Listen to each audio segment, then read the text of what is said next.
Welcome to this very last strand of our Nigeria Decides transmission from our Nigeria Decides studio here in Abuja. I'm Muhammad Kudu Abubakar, and I'm joined for the discussions and analysis, observations by two panelists. Jide Ojo, at my immediate left, public affairs analyst, and Hamza Lawal, Chief Executive Connected Development, CODE. Gentlemen, welcome to Nigeria Decides studio here in Abuja. Good evening, Nigerians. Thanks for having us. Thanks for having us. Before we begin the discussions, let me very quickly tell you that we will be going to our Nigeria Decides studios in Lagos, in Jos, and in Enugu, and round off this transmission at about 12:55 a.m., where we will now hand you over to the scheduled programs of the NTA at 1 a.m. But before then, let's very quickly hear from our panelists what is really going on. We gather from reports across the country that right now collations are going on in all the polling units, local government areas, state regs, and what have you. Let me begin with Jide Ojo. What did you observe so far, and what is going on with respect to collation? Well, what I observed, I was one of the Nigeria Women Trust Fund accredited observer team. We went out as early as 7 to see things around the FCT, and of course, NWTF has about 290 observers deployed across some states. But I observed in the Buhari area of FCT, and what we saw were a lot of enthusiastic voters, people who are willing, ready, committed to make history by participating in the electoral process, akin to our advocacy for them to turn out en masse to vote.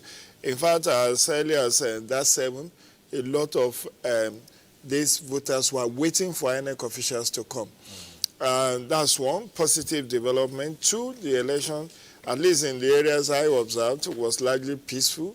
And I believe nationwide too, save for the isolated incidences of violence, which actually has been the new normal at every electoral cycle. You have this pocket of violence that sometimes lead to avoidable deaths.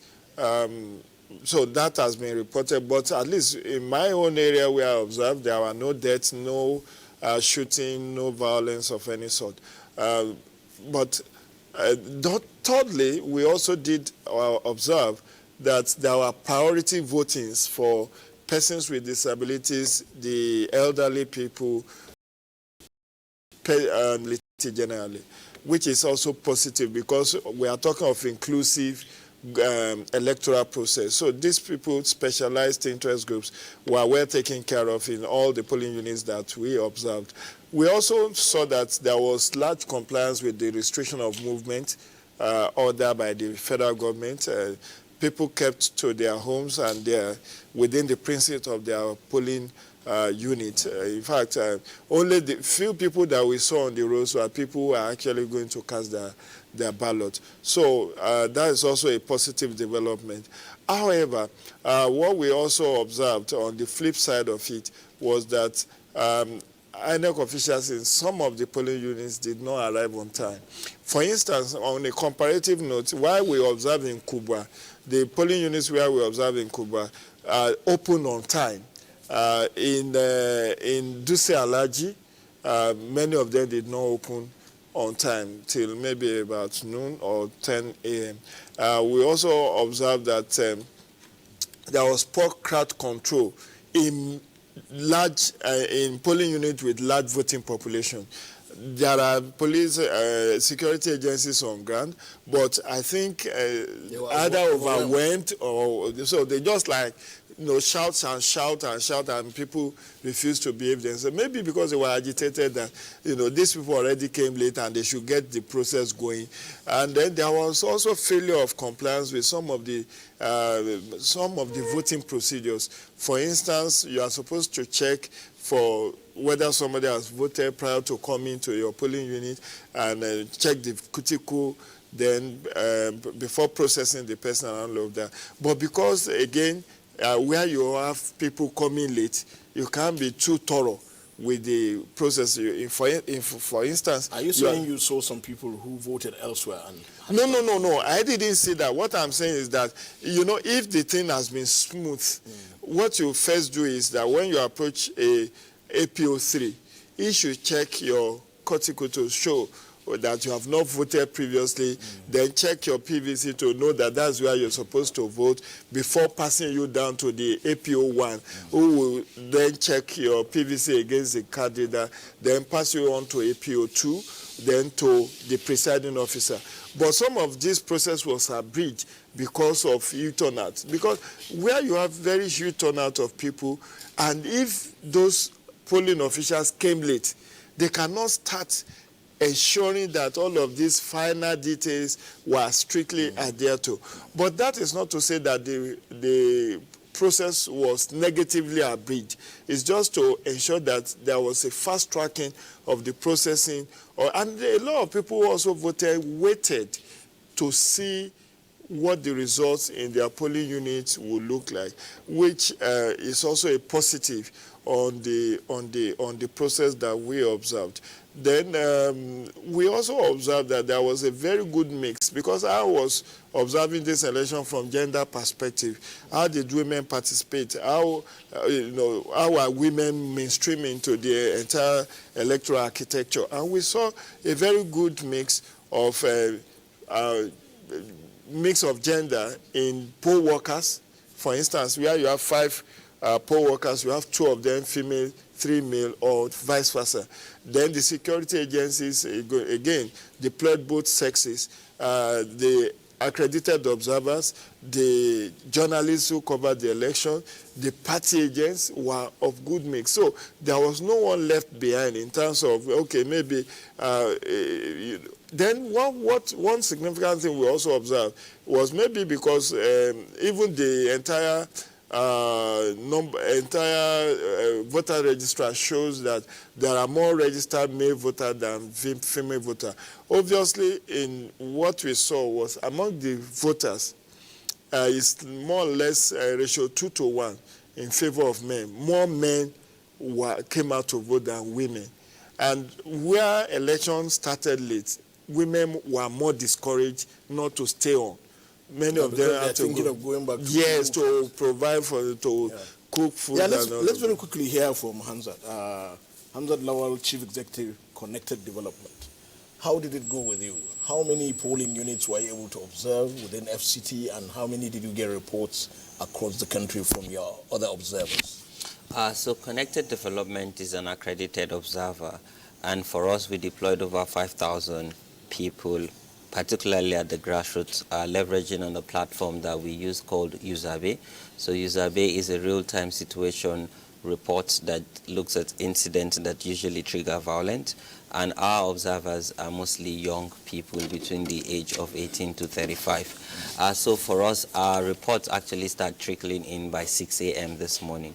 Interestingly, people got to the polling units as early as 6 a.m. And when I say people, I mean the electorate. They were so excited about today's vote. Another thing we observed was the fact that there was massive turnout.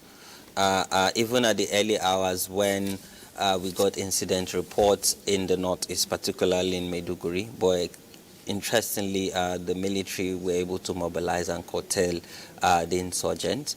And as early as 7:30, people were already outside. Yeah, we were told there was a loud blast in Maiduguri. Oh, yes, and it was curtailed immediately by the security agencies. So by 7:30, people were already outside, coordinating themselves. Interestingly, what we also found that the people organized themselves before INEC came. That's in the northeast, and we found it really profound. Me, I was mostly at the Situation Room, but I took out time to go to Nyanya. I was in Maraba. I went to Karo. I went to Jukwe, Kurudu, and Orozo.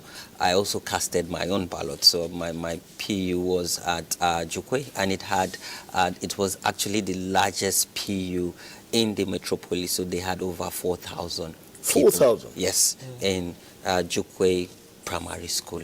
So I casted my ballot, and one thing I found that was people stayed in line. So they gave priority to pregnant women, older people, people living with disability, and it was quite peaceful within the metropolis and where I particularly observed. Our observers also sent in reports across the country. Yes, in Lagos there was an incident, but the incident was triggered by some hoodlums who was trying to disrupt the electoral process, and of course also in Rivers State. And Rivers State, it's a Rivers local government, but I'm glad INEC have announced officially that they're going to have a rerun in that vicinity. But so far so good. There was large turnout, and I think that what had actually triggered this is when the election was postponed last week, I think a lot of people were agitated and they were very angry. But what we found that was that anger and agitation was geared towards an energy to get even much more people. I'm sure when INEC released their data, we would have more than 50% of eligible voters with their permanent voters card who came out to cast the ballot. Wow. Well, it's interesting when you say connected development is specifically interested in incidents that trigger violence. Were you able to project, or if you like, hazard a scientific guess as to the triggering of violence in Lagos and in Rivers? So for us, based on our experience in observing the election, and I'll take you back a bit. So we started observing the election in 2003 in Kenya, Nairobi. Then we did 2011 elections, of course 2015. So for us... And Kenya, there was violence. Oh, there was violence, yes. and that was where we started using the Oshahidi platform. Then we called it Oshakuzi. And for us, we were monitoring social media trends. And of course, with the fact that fake news now sort of take over the real content. So for us, issues that undermine the elections. And what are those issues? One, is there police harassment? Two, is there enough deployment of security agency? Three, is there voter inducement? Four, do we have issues around smart card reader? Is there disenfranchisement? Because overall, when violence occurs, it does not occur on the election day. There are issues also that precipitate violence. One, are political stakeholders using inciting words? What are the social media trends? What are the news flying around? So for us, we've been actually monitoring all these incidents before the election day and documenting it. And it also informed our advocacy to counter fake news using fact check, and also to ensure that we meet with key stakeholders to tell them the impact of their inciting words so that they would change the narrative and their strategy in informing voters. Yeah, and lastly, when results start coming in, that is when there are issues. And I'm happy INEC and civil society have over and over again told the electorate that it's only INEC that have the constitutional mandate to announce results and declare winners. But today, because my generation that are very restless using social media to announce results, and usually when they announce results on Twitter or Facebook and then INEC announce the authentic results, there is usually discrepancy. When a candidate is not in favor of a candidate, then he brings up an issue and uses inciting words. So when you check the Facebook now, the results are flying. So for us, we're able to document this incident and provide in real time information and intelligence to security agencies so that they can deploy to areas where you have flashpoints. Yeah, you still have not answered the question. Were you able to hazard a guess that there will be violence in Rivers, or there may likely be violence in Rivers and in Lagos? But I'll allow you to chew over it and come up with some answers for us. Let's very quickly join our Lagos Nigeria Decides studio, where Bio is standing by. Bio, over to you. What's really happening? Has collation been concluded in Lagos?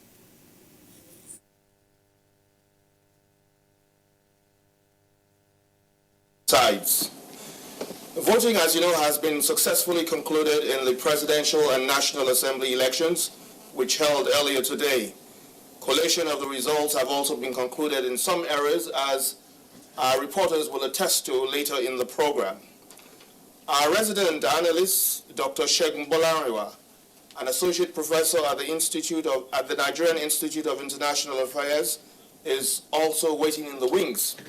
But first we'll take Jennifer's report. She visited several polling units where collation of results have been concluded after the successful elections and as Nigerians await the results. 28, 29, 30. Sorting and collation of results at most polling centers on Victoria Island and Ikoyi, Lagos was hitch-free. Many of the voters who didn't go home, they stayed behind to ensure that the ballots are counted and in their presence. And I'll be talking to Mr. Benjamin. How can you describe the process today? It wasn't 100%. There were skirmishes at a point, more especially when the counting started. But on the overall, I can say for this center it was peaceful.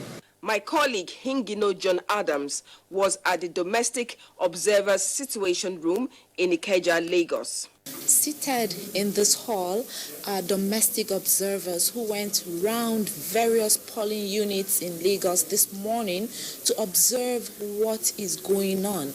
I have with me one of the domestic observers, Professor Adigun Agbaje, who will tell us more about what they observed. The process started in most places as scheduled. By 9 o'clock, the process had started in most of the places we visited.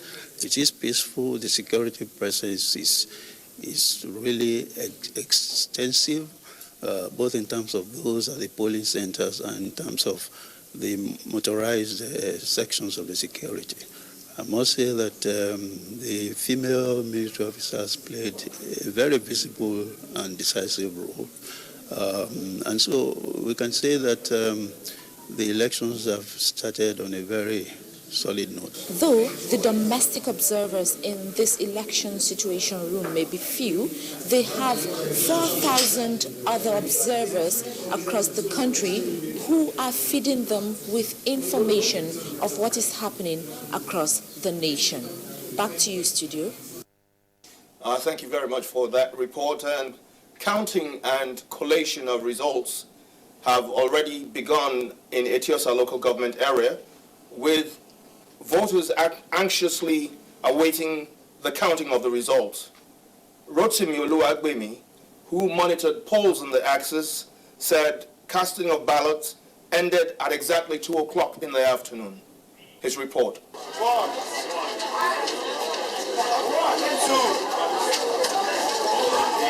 2, 3. The voting, which was delayed in some polling units due to late arrival of election materials, however, did not affect the exercise.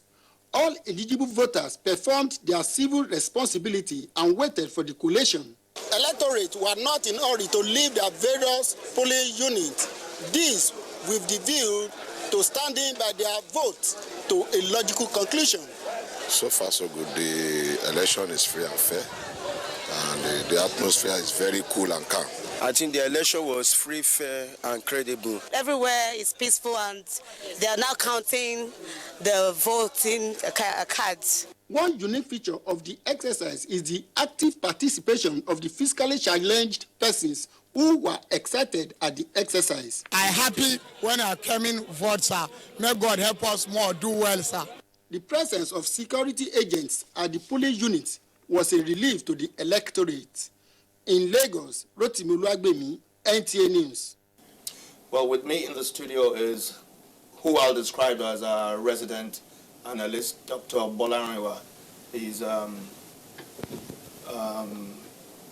analyst in international affairs and strategic studies and works principally with the Nigerian Institute of International Affairs. Now, we've been around for quite a while, monitoring the elections before the election started, And so you were very optimistic, and your optimism seems to have paid off. But what lessons can we learn from the conduct of this election that would be helpful in the next exercise? I'm talking about the gubernatorial and House of Assembly elections that are coming up next. Well, so far so good. I still give the INEC about 95%. Of course, from the news now, collations of results are being, they are going on now across the states of the Federation, and we are waiting for those results to be trickling in. Again, it is only the INEC that can release results to us, official results. Of course. But in today's world of social media, I mean, all kinds of results are already That's flying. what I'm trying to say. So, of course, skirmishes, or as those results are being collated, as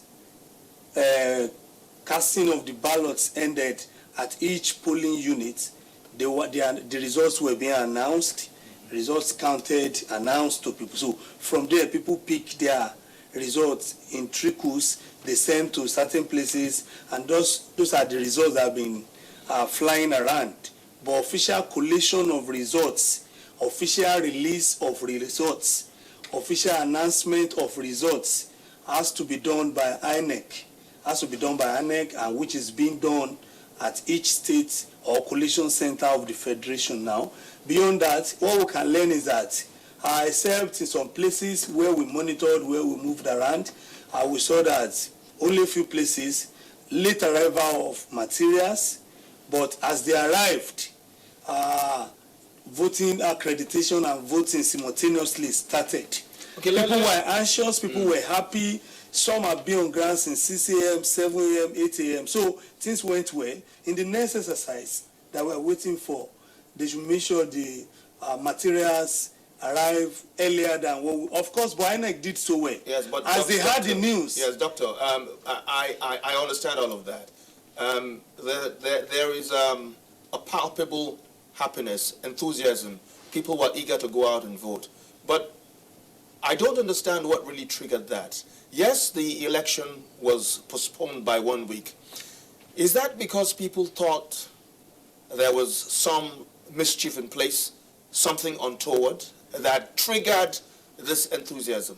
Well, I would say yes and no.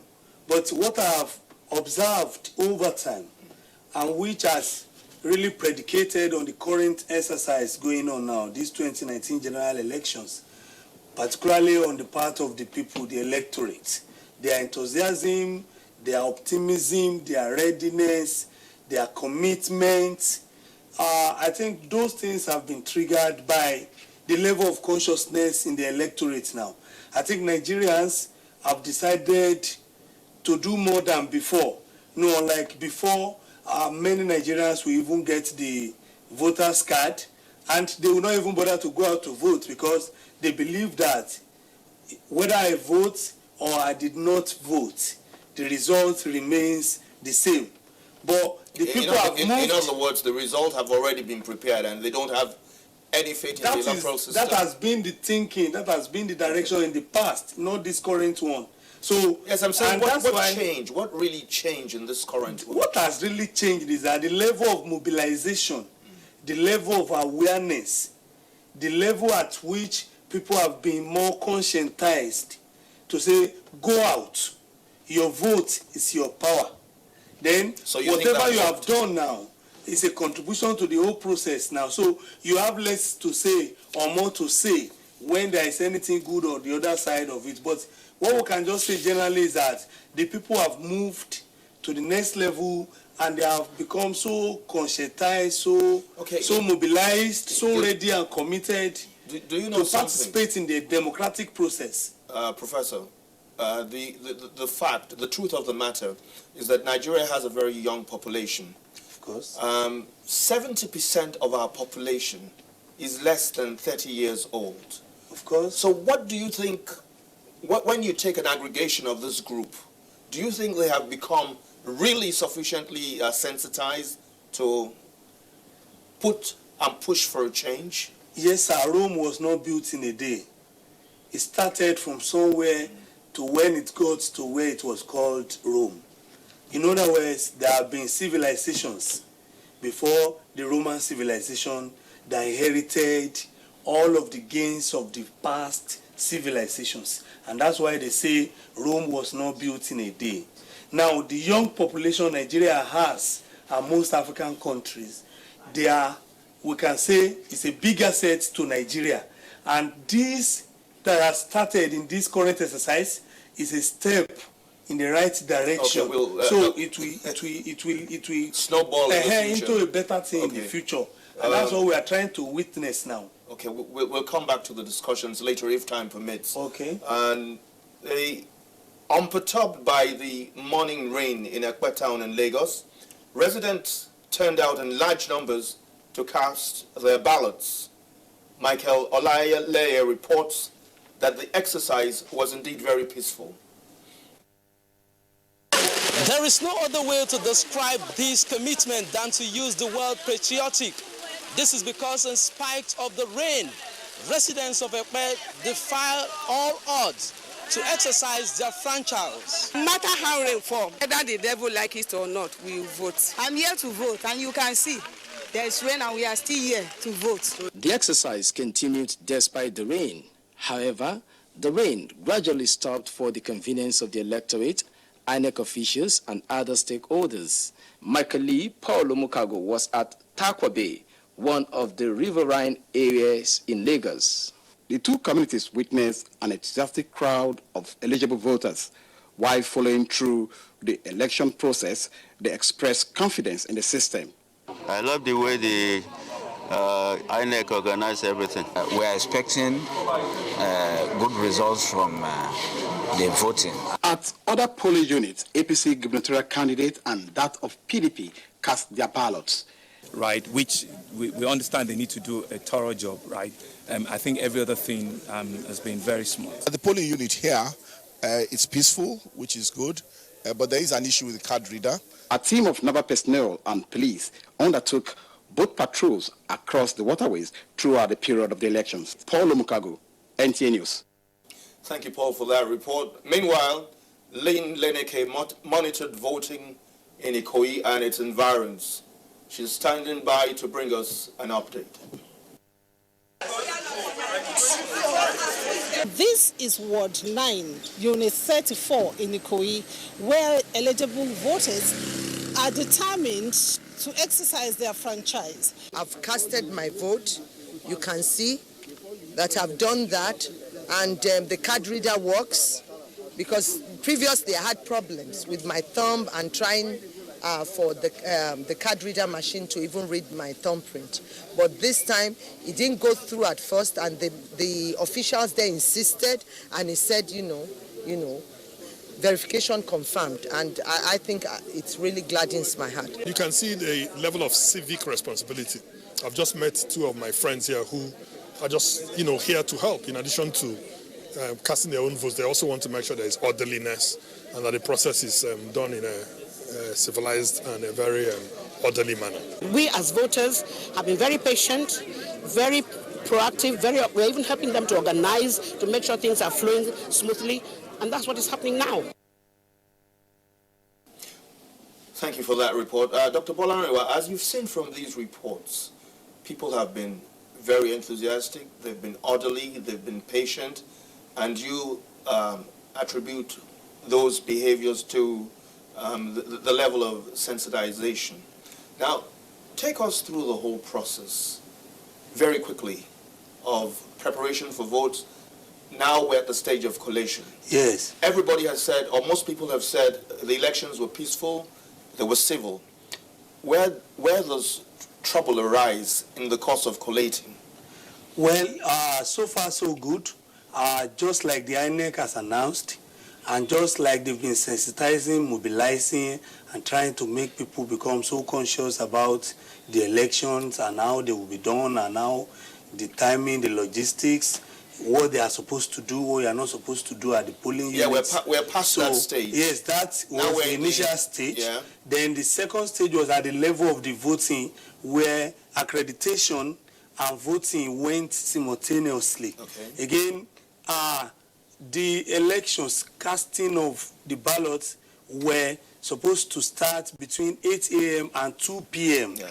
Of course, from the news across the states, it has shown that while some actually started at that 8, some started 9, 10, all the periods and all of that. Let's fast forward to now the elections. No, to the casting collation had been completed. Yes. Now, the stage we are now is the collation stage. Yeah, my problem, sir, or my question is, can there be problems? What can make problems arise in the collation stage? Few things can make problems arise. One, when you mentioned something earlier in the program that in this new age of globalization, particularly age of new media, we call it new media, some say social media.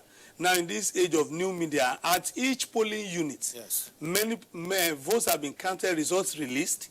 Many of these agents, even the electorate, have picked their figure, they've been sending everywhere, and people have been doing unofficial collations. So by the time the whole thing is done now, and the collation is giving different figure or anything, that could trigger crisis or problems or grumbling or tension.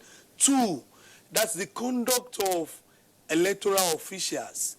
I'm not only referring to INEC officials, I'm referring to the returning officers.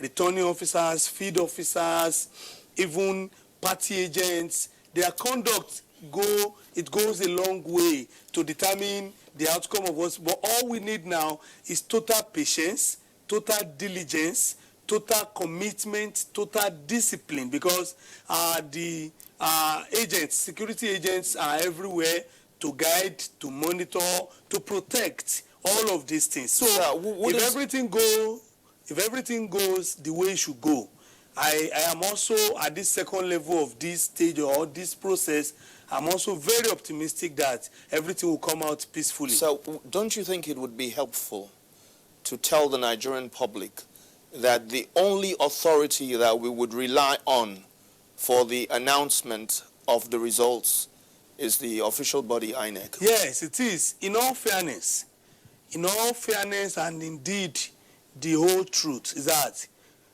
the INEC has really done so well in this current exercise, this 2019. And everything they have said, they have announced, they've kept to their promises and their words. In fact, for the first time again, nearly every hour or every now and then, there's an update. Yes, gives an update. They've been doing that over the past week, and today they've made about 3 major announcements through the mobilization director and all other avenues from the INEC. So it is now meant for us, the electorate, Nigerians, to please add more patience to what we have had over time. Particularly since morning today up to these hours, we should please wait for the next few hours, maximum the next 24 hours. I know collation would have been fully completed in all centers of the Federation, and it is only INEC constitutionally that is mandated, that has the power and authority to announce results. How much weight do we have? You think right now the results are trickling into the Sincerely, collation they center? are trickling in because officially elections ended at 2 p.m. INEC announced later where they started 1 hour late, 1 hour should be added. As at 6 p.m., 7, 8 p.m., all elections have ended all over the Federation, and they were added to the collation centers at the state level of the Federation. So far, so good. The weight we have now. Would there be any need, given what has gone before, for any contestant to cry foul? No, there's no need for now. The way things have been done, there's no. Everyone has to wait until the final results are released, are officially released by the INEC, who has the mandate, who has the power, who has the authority to do that. Okay. Beyond that, there is no need for any outcry, because even the international community already have been trickling in with their reports and say this is very credible, this has been very fair, this has been very normal, and the election has been fairly so peaceful. Now, except some skirmishes or some small pockets of violence we have had in 3 or 4 states, part of Lagos in Okota, and Brass in River State in Port Harcourt, then somewhere in Anambra and in Ebonyi. Those are just the few hot spots. There could be other small violence, but in all fairness, it has been duly peaceful, credible, fair, and free.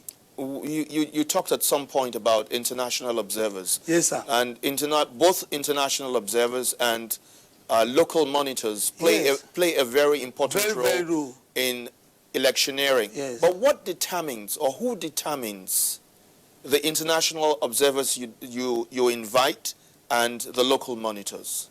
Well, of course, most of them do apply to come. For example, the EU, the AU, and some other international. For example, a political party in Ghana also try to, we had some of them in the studio with us in the morning from Abuja studio. Yes. So a political party in Ghana, they have their own research departments too, so they send them as, so some of these international monitors applied to come and monitor.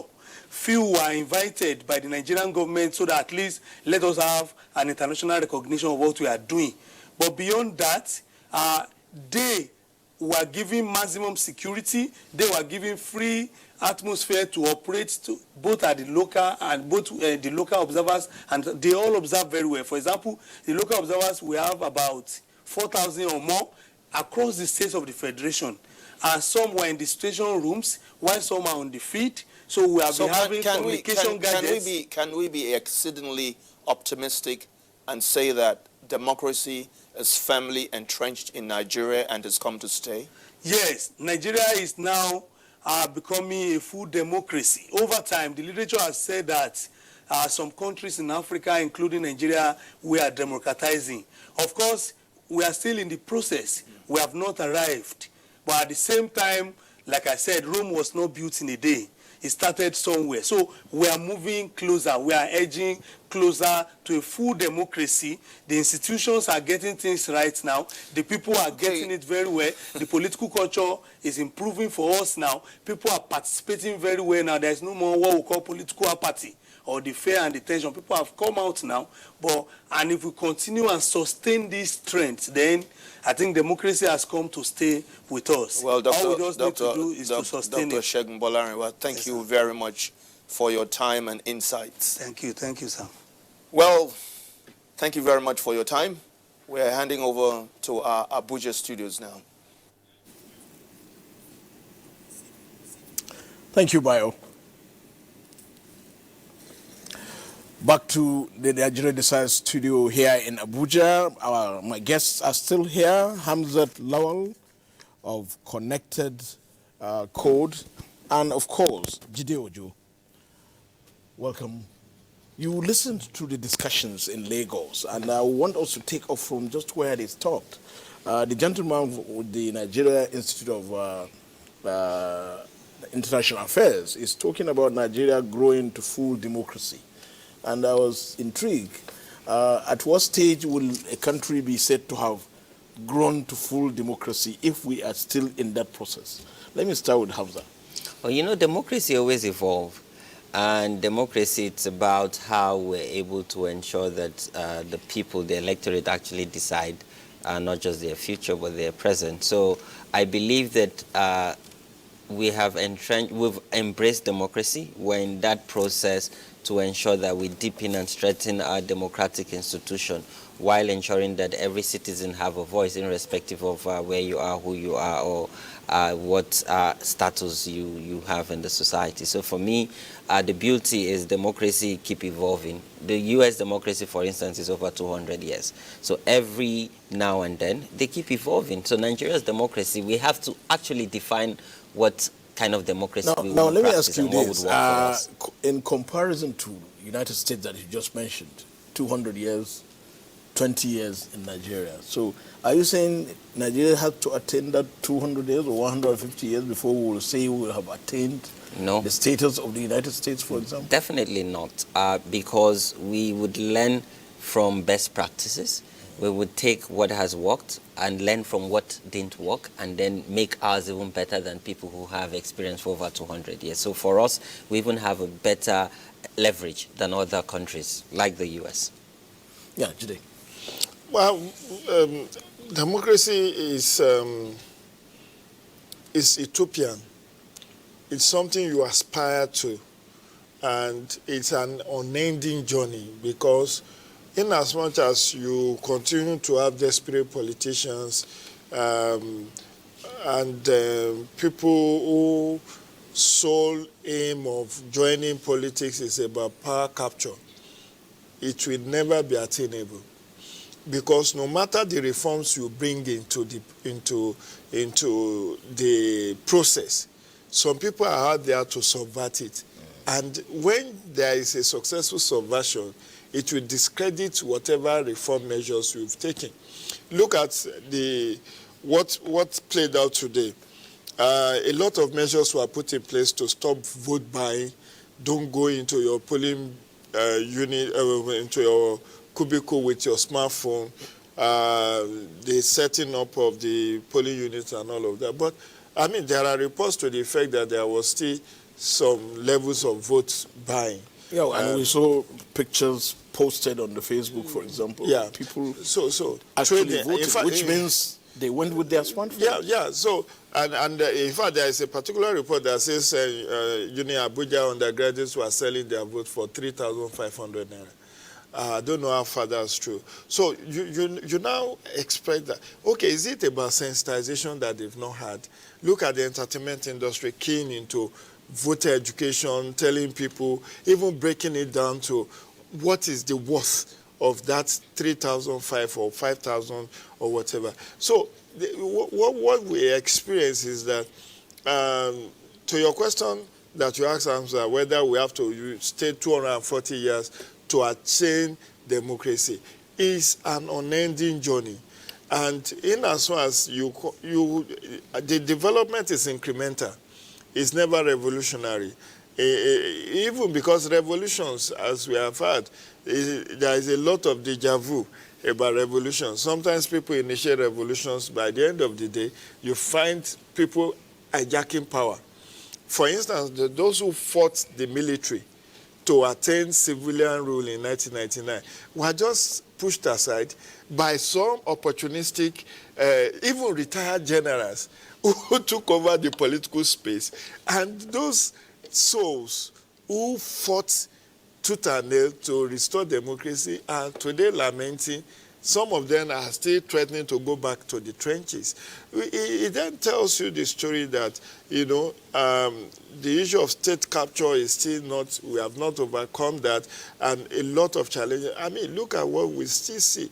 Violence. Why should we even be having pockets of violence? 16 deaths recorded alone, today alone, across the country.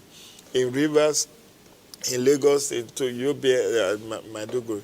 And that is, I mean, across some states, I'm not too sure whether there were any deaths in Maiduguri, but Situation Room has reported 16 deaths today alone, which also diminishes the success of this process, as it were.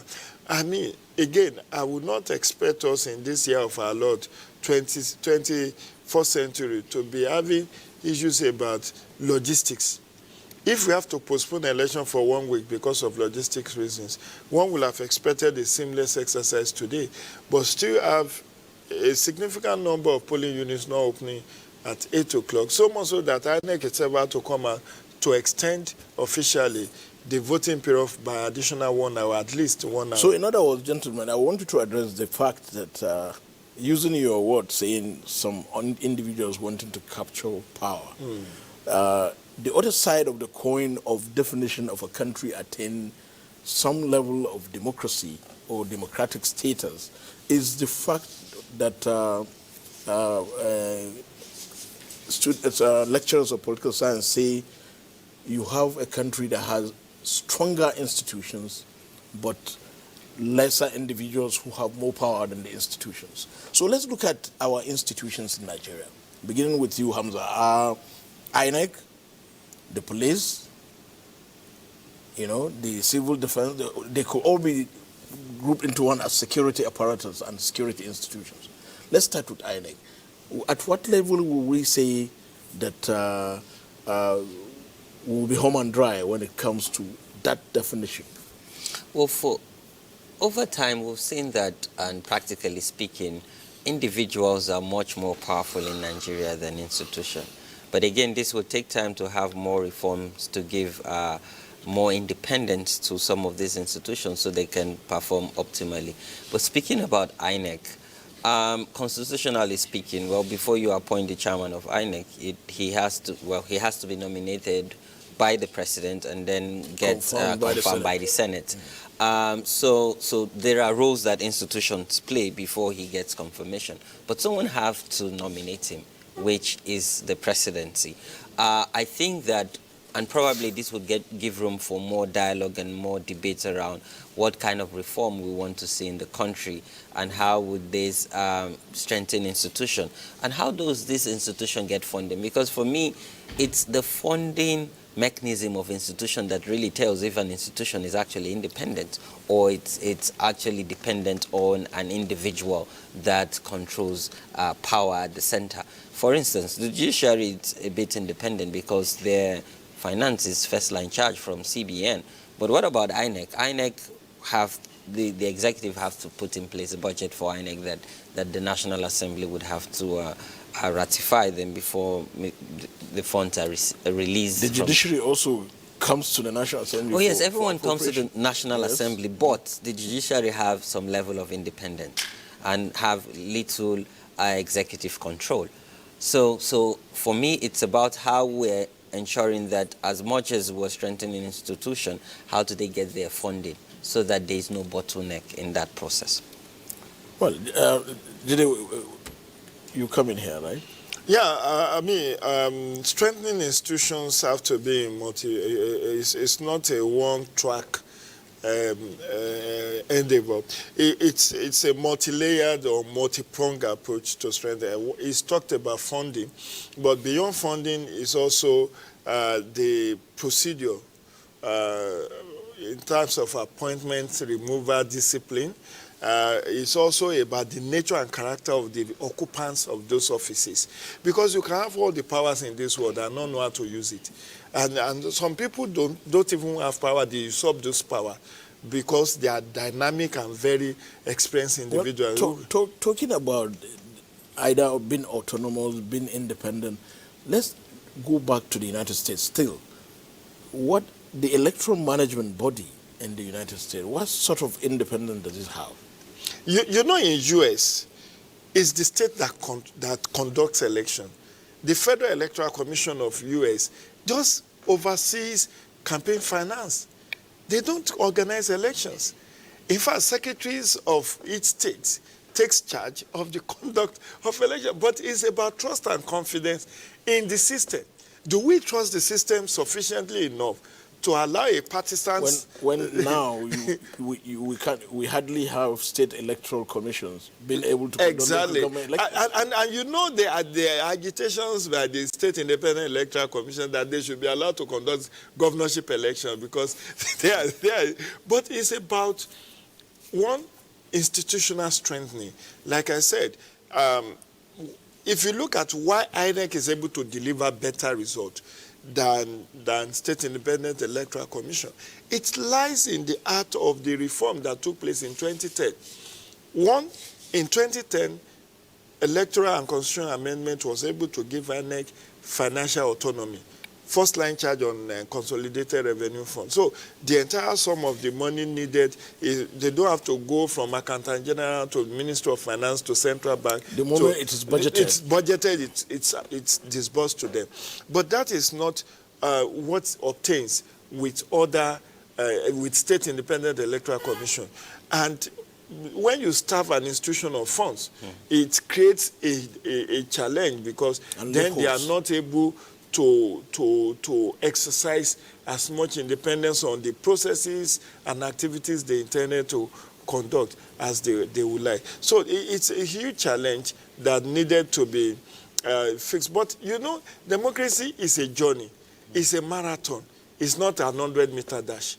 And that's why we need to be patient. Whatever lapses we observe in this election, I would not advocate military takeover of government because we don't need to learn from our mistakes and incrementally improve as time goes on. And I'm happy you brought in the United States. So in 2016, we actually observed the United States election. So my colleagues were in a couple of states in the U.S., and it was quite intriguing. The electoral system is decentralized. You know, every state conducts their elections independently. And for us, it was a huge learning curve. And you know, they also have the electoral college. So their own system is quite unique and highly decentralized, where every state have their budget, they have their logistics, and all they have to do is collate their results. And there is trust. There is trust and credibility in the process. Also because they deploy, because they deploy technology tool. And I'm happy that we've also embraced technology too, with the introduction of smart card readers and the permanent voters card. And I believe in the lead up to the 2023 election, we'll see something much more better than this. But mind you, we need to also give INEC credit for what we've experienced today. Yeah, because why I seem to agree with you that we must give INEC a credit is within Africa, other electoral management bodies in other countries appear to look up to INEC. Oh, yes. So this election is the biggest election in Africa's history, this 2019 election. One, it has over 80 million people that are registered to vote. Two, it has over 70 million people who have their permanent voters card. What's the population of Gambia, and for 71 presidential candidates. So this is the biggest elections. And this year we would have about 5 to 10 elections in the continent. I know that of Senegal is just around the corner. But everyone is looking.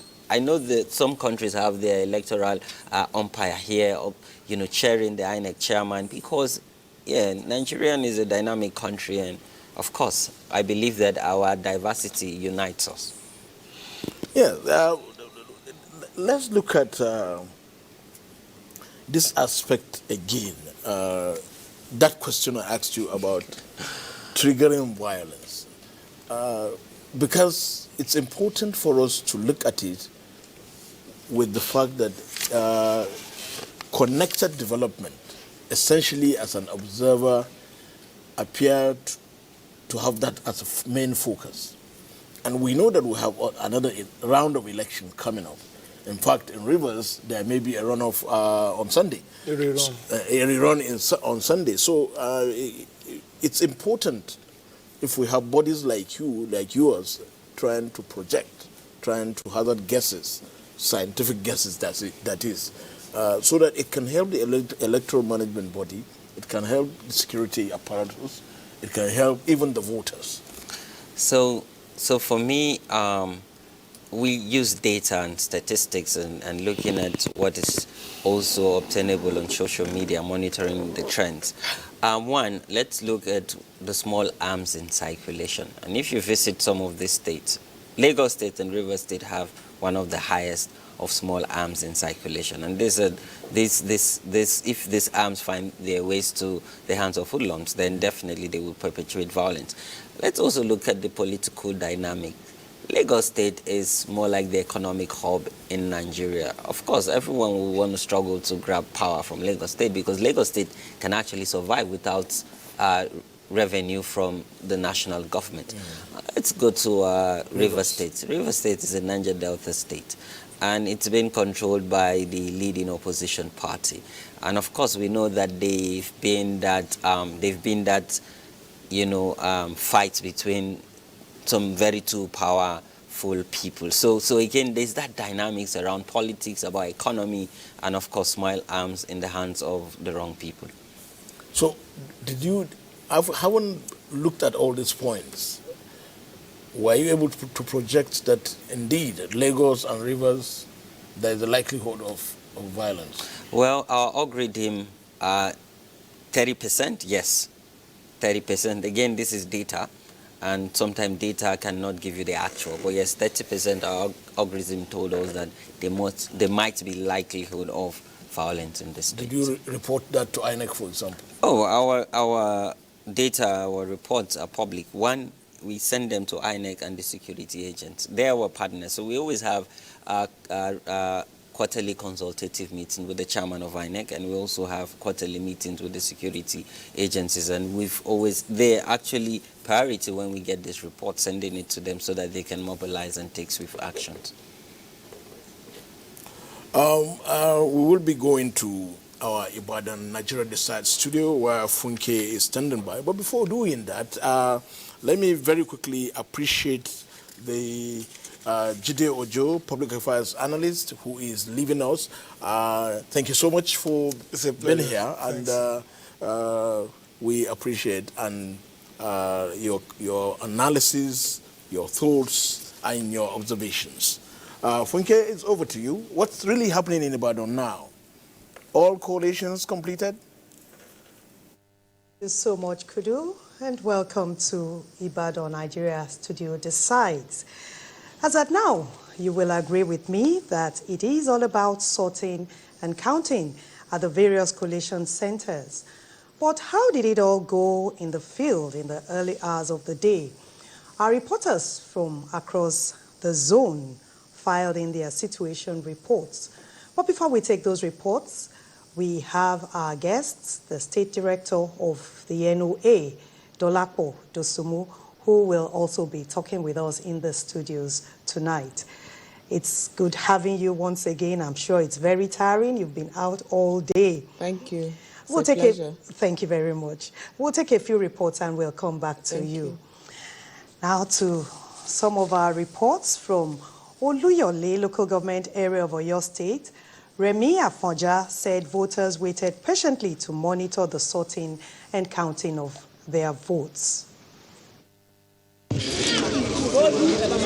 Voting exercise has been concluded as so many polling units here at Oluyole local government area of Oyo State, while sorting of ballot papers has already commenced at some of the places. While counting is already going on at other places. 16, 17,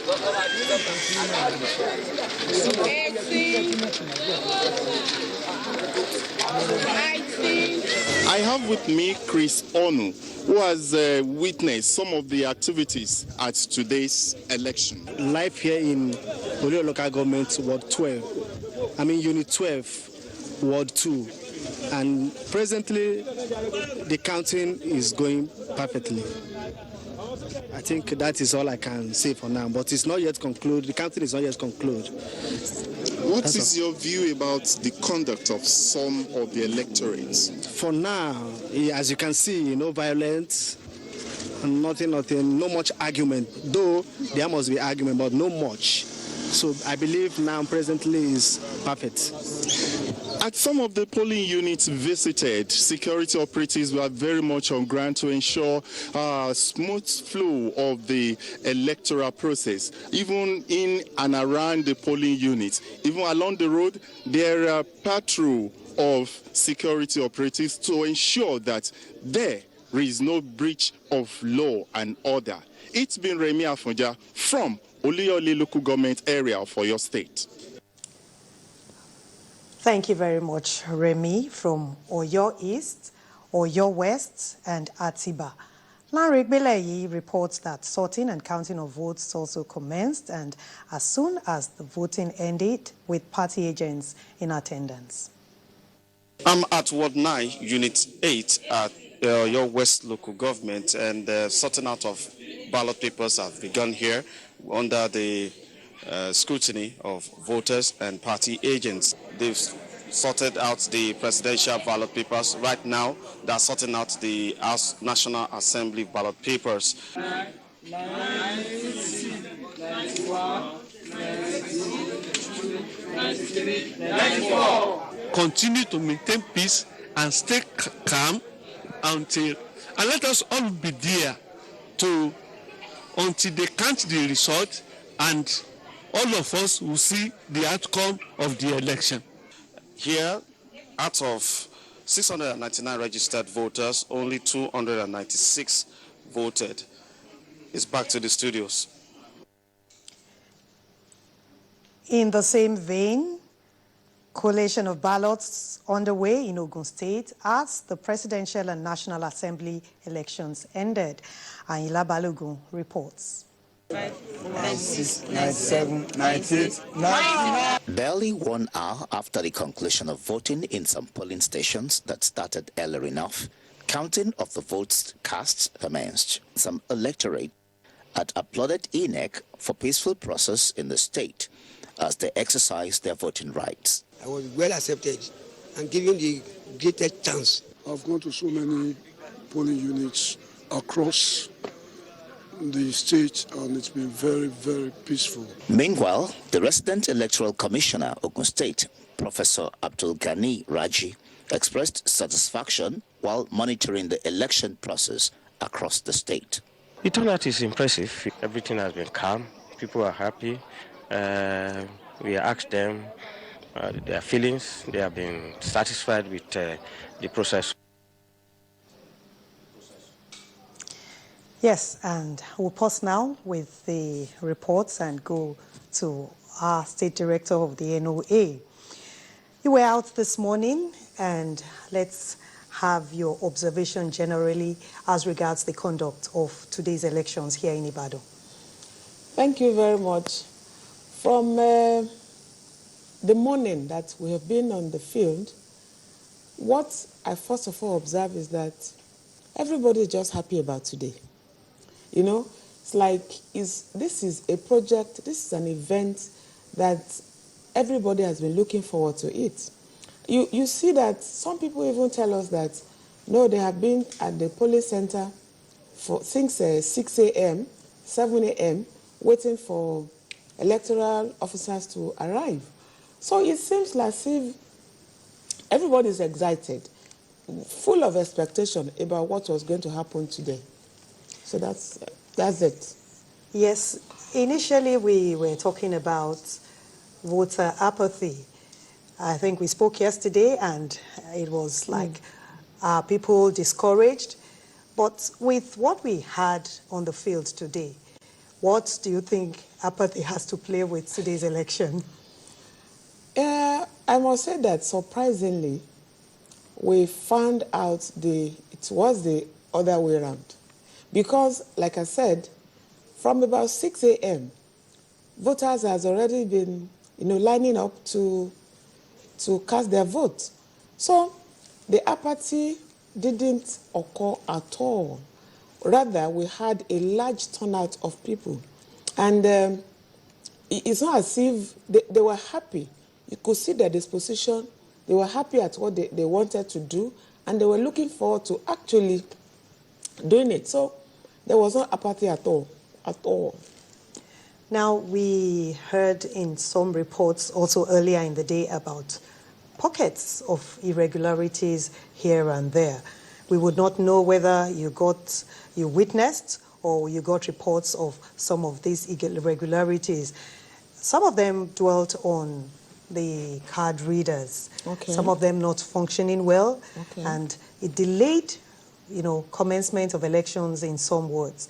Did you have reports of this? Yes, I can say that one or two places I saw that the card was not really 100% effective. But, it might not be a default because sometimes it will capture all the information of the voter but will not see the finger. I mean, the fingerprints. So, and in such cases, I think there is a regulation of INEC that if the machine is able to capture every information, if there is a connect between the voter and the machine, but just about seeing the fingerprint alone, there's a portion that they can thumbprint and then that person would be able to vote. That was sorted out. And then a few cases where there were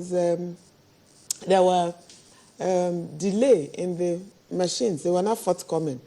And I think in every local government, there is a technician of INEC that are supposed to work on those machines.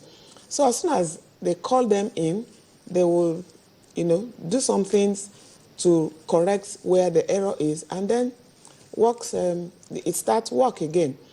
And then what I saw, some places where we have huge number of voters, there's this apprehension that, I want to cast my vote, I want to cast my vote. So everybody is anxious, expressing the fact that, let me do this, and everybody wants to do it at the same time. But thank God for security agencies that would put them online. But you know how people, sometimes they get restless. They don't want to go through the process. They say, do it quickly, I want to leave, But in all, I think it was a nice outing today for INEC and Nigerians. Yes, and the social media also played out here today. We kept reading about, ballot box snatching and ballot box people snatching and running away with ballot box or destroying ballot boxes. Did this really play out? Well, I also visit those platforms, and I smiled when I see all those figures, and upon all the warnings, education, that please, INEC is the only authority that is mandated to announce election results. But here you are on Facebook and all sorts, a lot of results are being pasted or posted there, and then a lot of, some other information that could... are not true, fake news. Yes, there was so much of it, but I know that as of now, people are quite familiar with the standard of operation on Facebook. People, when you see such stories, you can always tell that this is a fake news. You can always tell, maybe by the language or the exaggeration or the outright onslaught on somebody's personality, you will know that this is actually a fake news. Thank you very much. We'll still come back to that, talking about the announcements of the results and who should do it. We'll take some of our other reports now. Counting of ballots has been concluded at most polling units in Ijebu East, Ijebu Northeast, local government areas of Ogun State, under the watchful eye of party agents and voters. Correspondent Joel Popola reports that the process is going on hitch-free. Many of the electorates who had earlier exercised their franchise were eager to follow every stage of the process to its climax under the watchful eyes of party agents. 18, 19. Counting of ballot is already ongoing at Ward 7 Units 1 and 2, St. John Primary School, Itele. Party faithfuls and other stakeholders describe the process as transparent. Many of our people, they were still around waiting for the result. In fact, everything go according to our expectations. We have to give it to INEC this time around because INEC to have met up to this level, we have to give it to them. Presiding officers at Akitikpa in Ilese Ward 8, Ijebu Northeast local government also commenced counting of ballots with the electorate milling around the polling unit, eager to know the outcome of the exercise. The number of invalidated votes has reduced drastically, unlike previous election, in spite of the increase in the number of political parties on the ballot paper. From Ilese in Ijebu Northeast local government, Joel Mukbola, NTA News. And counting of ballots in various polling units in Shagamu and Ikene local government areas of Ogun State are ongoing as women came out in their large numbers to exercise their franchise. Correspondent Yemi Dalemo completes the story. Women in their numbers came out to cast their ballots in the 2019 Presidential and National Assembly elections in Shagamu and Ikene local governments, though the exercise records malfunctioning of the card reader machine. In most polling units in the local government, INEC ad hoc staff resorted to manual accreditation to allow the people cast their ballots. I'm not also surprised that in terms of voter turnouts that we've seen a very high percentage of women, and we hope that this will continue and it will translate actually to women being more able to have a voice. Firstly, women are many in politics, and even in the nation. We are the salt of the world, we women. So in anything we are doing throughout the world, women usually participate very well. The extension of voting period announced by the INEC chairman afforded voters the opportunity at Awolowo Primary School in Ward 1, Unit 10 in the Ikene local government to cast their ballot even as at 3:30 in the afternoon. INEC ad hoc staff were seen counting the ballots in Ward 11, Unit 4, St. James Primary School, Atiba, Isoku, Oshosa, Ward 4, Unit 5 in Ijebu, the local government. This exercise is done in the presence of party agents who expressed satisfaction with the process. Security agents were seen at the various polling units providing security to make the exercise a peaceful, orderly, and age-free one. In Ijebu-Ode, Yemi Dalemo, NTA News. Capital eligible voters have commended INEC for the peaceful conduct of the rescheduled presidential and National Assembly elections as counting and sorting of ballot papers commenced in Asa local government area. Kehinde Omolosho brought this report.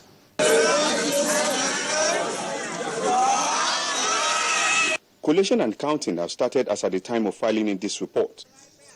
Most of our respondents are of the opinion that the 2019 general elections is an improvement over previous elections. The election process is going on peacefully. Didn't notice any challenges. The assessment is very good. This one is no problem. They called on INEC to improve on the efficiency of the card readers. Everything is going on smoothly, peacefully. No problem here. The Commissioner of Police is just ahead of us now. He has been on patrol since morning, and up to this hour, we are still patrolling all over to ensure that there is no issue. Kehinde Omolosho, NTA News. And the consensus of reports from across the zone thumbs up to INEC for the conduct of today's elections. Madam Enowe, what is your take from all the reports we have just heard? I guess I don't have a choice than to add my voice. So the people commending INEC for the good job that they have put up today. And also, let me add that I salute the courage of Nigerians. Because when we were on the field, I was amazed when I saw a lot of aged people that were waiting patiently to cast their votes. Honestly, I was impressed. And also, you know, the way that they participated in the process showed that people are really dedicated. It's not about coercion or you know, persuasion.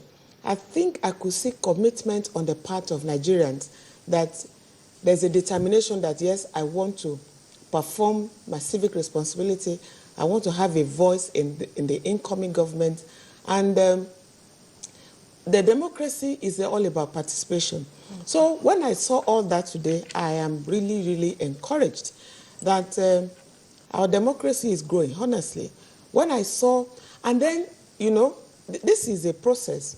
Immediately the INEC officials arrive, you could see everybody willing to do one thing or the other, you know, maybe about arranging the chairs, about movement of the boxes, about pasting, you know, people were willing to offer help. Even, you know, you could see that, yes, they want this process to be clean and clear. And that's what we had. With the large number of people, like I've heard it today, when somebody said that this election was massive, and it is actually. It is. The way people came out and everybody was ready to wait.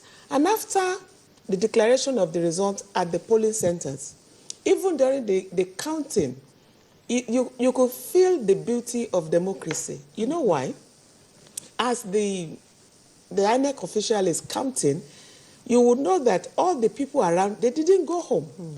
And yet we didn't record issues of you know, there was nothing like that. Rather, we have an atmosphere of friendliness where, you know, at the counting, people will be counting audibly, you know, following the movement of the papers. Yes, we just heard it in the reports. Okay. 34, so 35. That is the thing. So when the result is now being announced, you know, the winner will just naturally would, you know, be celebrating. And after it all, you see people hugging themselves. Mm-hmm. So it's a very, very good development that I'm seeing for the first time, you know, mm-hmm. that after announcement at the polling center, people were laughing, and, you know, there was nothing untoward. So I think it's worth to mention it, that this is a good development. Gradually, our orientation is changing towards the positive side. You know, we're beginning to appreciate the development of our democracy, that it is like a game. It is a game, actually. And we don't have to be cutting off our throats and neck. Talking because about of believing in the project Nigeria. Yes, honestly. My next question is, after collation, what next? We just talked about the social media. I think we should emphasize on this because it's getting worrisome. It's another development we may not really like. Let me tell you something. You know, as a practitioner of communication, there's this philosophy that when you begin to see a trend of communication and it's faulty, there is an inbuilt check that within a very short time, you'll be able to discern whether this is actually true or not. And pertaining to all these stories that we see on Facebook, on WhatsApp, and all that, an average person that patronizes the social media, when you now see a story and you read in between the lines, you'll be able to discern whether this is true or not. So a lot of those stories do not fly again. They don't. You know, it's been seen that one mischievous person will just sit down and concoct a story. And unfortunately, with the expertise of photoshopping, you know, manipulating images here and there, they're able to sell to people these fake stories. But it's changing gradually. A lot of people are able to determine that, oh, this is fake news. They don't believe anymore. It's only, you know, the elderly ones that when they see such things, they tend to believe, you know. And I know that too, that within a very short time, because there is a campaign going on from our end in NOAA, that people should do away with fake news. And I think I had an advert very recently from WhatsApp saying that before you repost a story, check the source of that story. If you cannot confirm it, then don't repost. So if people are able to imbibe that, I think gradually we'll be checking the excess of this fake news.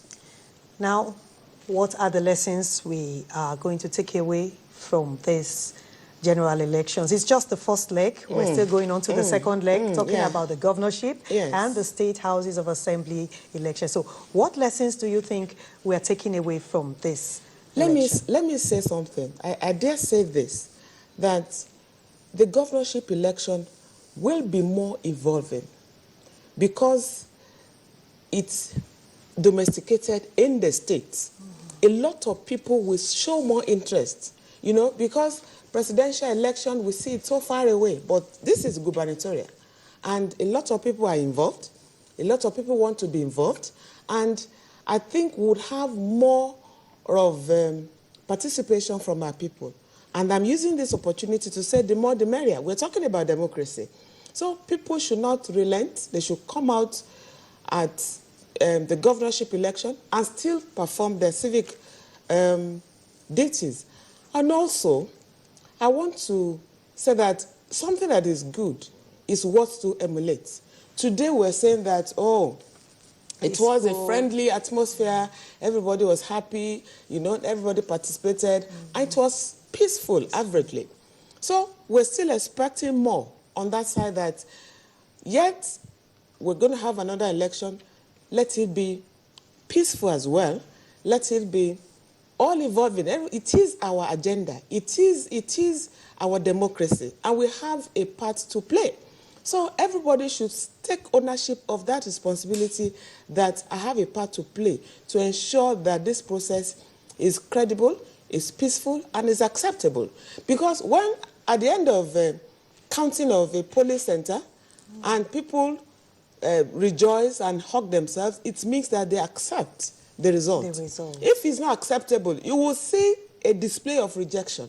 But we didn't see that today. So it means that the process of today is acceptable. So we want it to repeat itself the next election. Thank you so much. It's been a very long day for you. We say thank you for being a part of our discussion. It's my pleasure. And that's how it's been on the segment of Nigeria Decides from Ibadan. It's back to you, Kudu, in Abuja.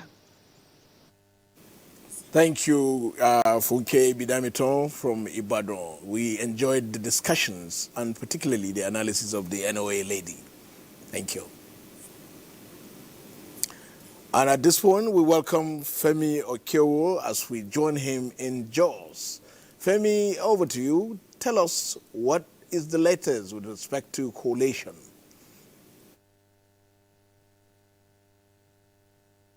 Mohammed, welcome to Jos. Elections have been rescheduled in a few polling centers in Plateau State, very few. That is in spite of the fact that Plateau witnessed a generally peaceful and orderly conduct in polling units. But possibly because some cards, some machines were not working and they had to be replaced, elections have been rescheduled. But here is Rimret Silvanus Lord, who is at the Joint Force Control Rooms situated at the police headquarters, and our reporter is going to give us details of this position. The Joint Operations Control Room 2019 General Elections comprises a combined team of all security agencies on the plateau, including NOA representatives and observers.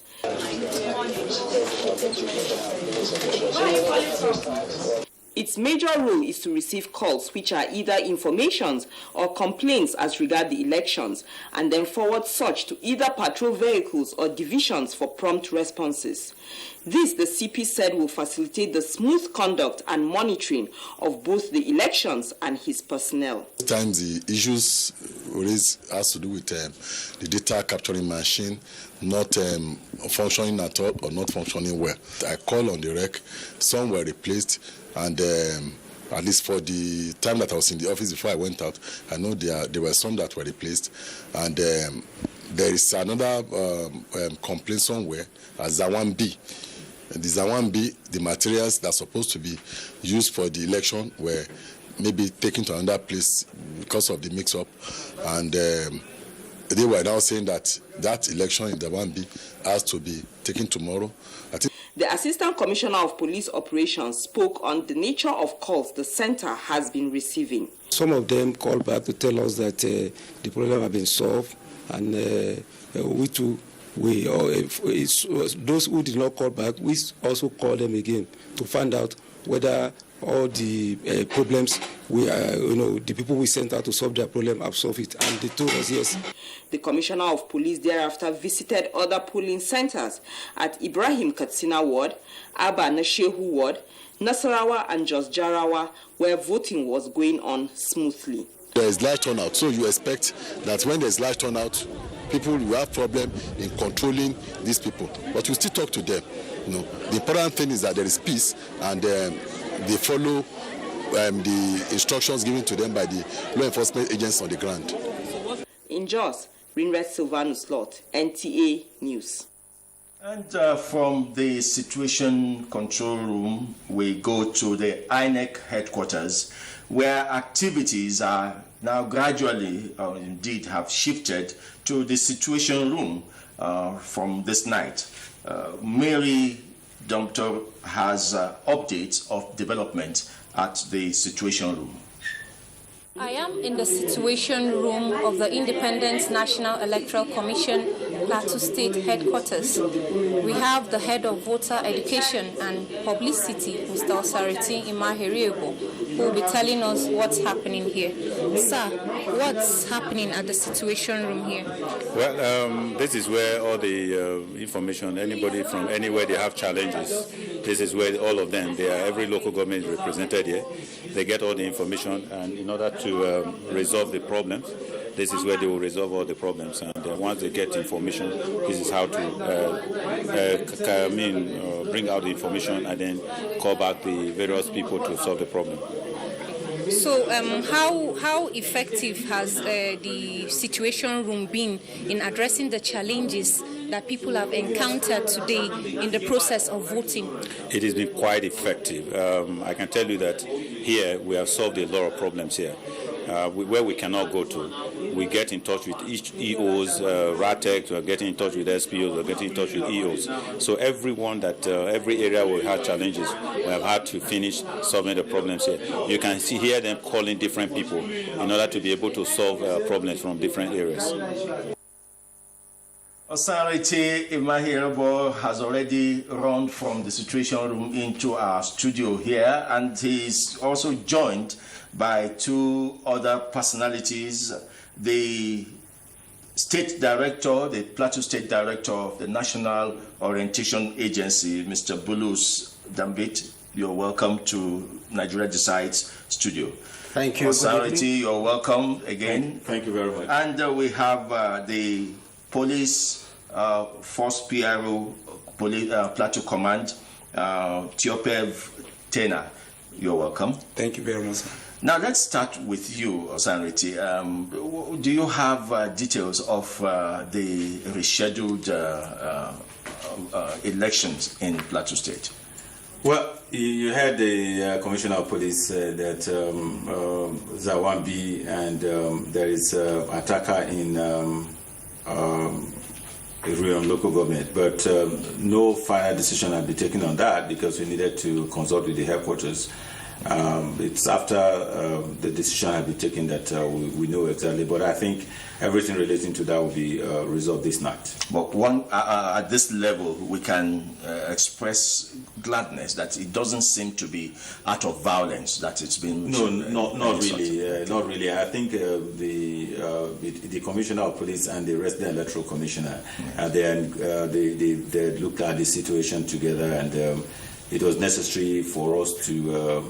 In order to allow violence to the Zawambi election, because we met with the Resident Electoral Commissioner, with the team, met with the stakeholders from Zawambi. Yes. In fact, he even went there to see what was wrong, and I think they decided at the end of the day that there was need to hold another election there tomorrow. DSP Tena, you at this time of the day, what is the nature of your schedule of responsibilities now that elections are over, collation possibly is still on in some places and counting and putting together the figures? What will your men be doing about that? Well, first and foremost, I want to inform members of the public that those security men that were detailed to be at the polling units or voting centers have now returned to the collation centers. To be sure that nobody comes and harasses anybody in there. They have to accompany the presiding officers from the polling unit to the collation center so that they will submit without any problem. And we are expecting that by today or later tomorrow, collation from the polling unit will be over, or the collation centers will be over, and then they will move to the state. We are not leaving anything to chance. They have been scheduled. If you go outside now, you will discover that our patrol has been robust and intensive. We have also stationed some people at the command headquarters to respond whenever there is any distress in town. So we are not leaving anything to chance. Thank you. Mr. Bulus David, State Director, National Orientation Agency. Can you feel the impact of education on the conduct of people in this election? So much of that. I'm really delighted that we have reaped the dividends of our massive education, especially as done by all stakeholders. You know, the INEC has a voter education department, NOAA has a massive platform for mobilization, and many civil society organizations were involved in the mobilization. And we are glad that it has paid off. It has paid off by the large turnout of people that we witnessed today at the polls. People came out freely, not intimidated by anybody, you know, to cast their votes. In some cases, we were told that people left their homes at as early as 3 a.m., you know, to go to their polling units, you know, to register their names and to come back and to cast their votes. They conducted themselves very peacefully. So for us, this is a function of public education. And we are glad that all our investment in this area has not been in vain. People seem to, while it is still too early to give a final assessment of the 2019 general elections, you can see that people are already giving pass marks. But then people seem to assess our democracy as it concerns elections. As National Orientation Agency, it would seem that people still don't know exactly what democracy entails. They just think it stops at elections. What are your thoughts concerning this? Well, I think that people are excited about the participation of people during election, and because of that, they are using their participation as a basis to score democracy in Nigeria. And I think that democracy means much more than this. For me, until we begin to see participation of the people in governance, because for most people, democracy begins and ends with the election, even for the people who came out to vote. For some of them, whatever they got on the day of election was all that they were looking for. Okay. But it should go beyond that. It's about good governance. It's about allocations of privileges and values, to society. What is done in a participatory way. In what way can people participate in governance when people in governance think that now it is our turn to be on the saddle? I think that if our leaders make deliberate effort to consult with our people, especially at level of public policy formulation and also at the level of implementation, then we would know that it is true democracy that we are practicing. But if people are looking for this platform just to hijack it so that they can also hijack the public resources and use it for their own personal benefit, then this is not democracy. And we look forward to a time when this kind of passion that the people have demonstrated in coming out to vote is also translated in participatory democracy. Until this is done, I think that we are far away from achieving the goal of democracy. Now, Osanreti, let's begin to look forward. And in looking forward, let us take a step back and get your thinking about a general assessment of the conduct of the presidential and National Assembly elections on the Plateau as a way of projecting into the governorship and state assembly elections. Are there areas that you think that INEC can pick from this election on the Plateau that would affect positively the next round of elections? Yeah, I think we've learned some lessons from the takeoff of the process today. I know that in many of the places the poll started quite early, and then some other areas there were some hiccups. I think from what we have learned from the way it happened, I think we'll be very strict. The Resident Electoral Commissioner said today that we're going to be very strict during the next election as regards the officials staying in their RAC centers. People will need to sleep in their RAC centers.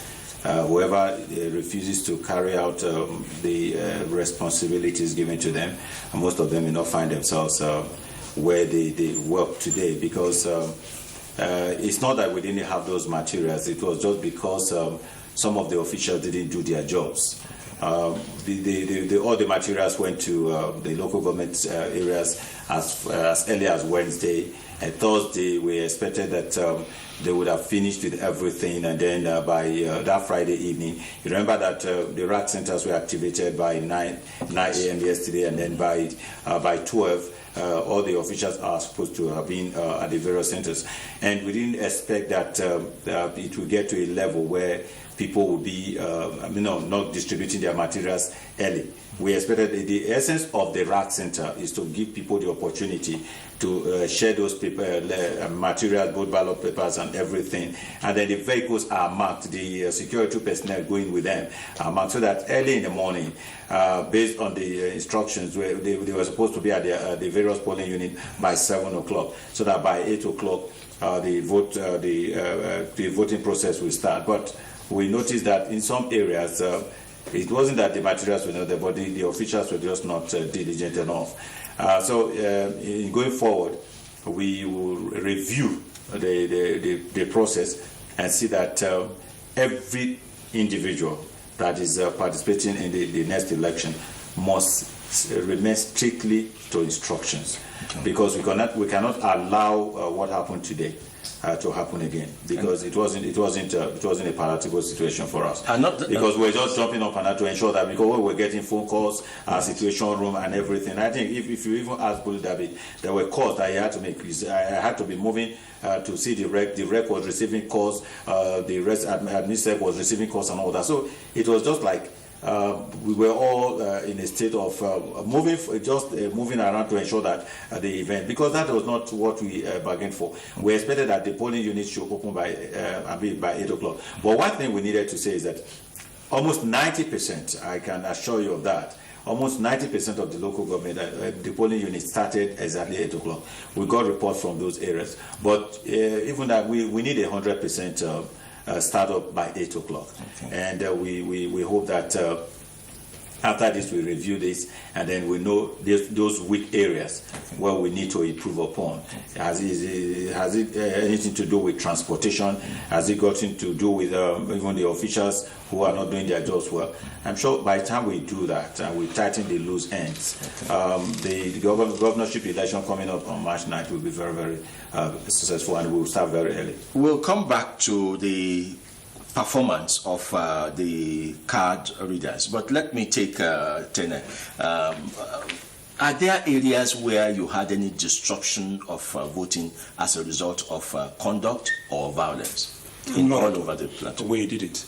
There was a time in Zawon B, as the authorities said, people were agitated. They made calls. Our joint operation room received calls that if the materials are not going to come, the electoral officers that were with them will not go anywhere. But we had to intervene, and from there we saved the situation. We also received calls from other places. At times they will complain that the card reader is not working as fast as they expect. At times they will say that the number of security men that were on ground were not enough for them. And immediately that is taken from us. Those people that were on standby will be sent to complement the efforts of the few that they have observed on ground.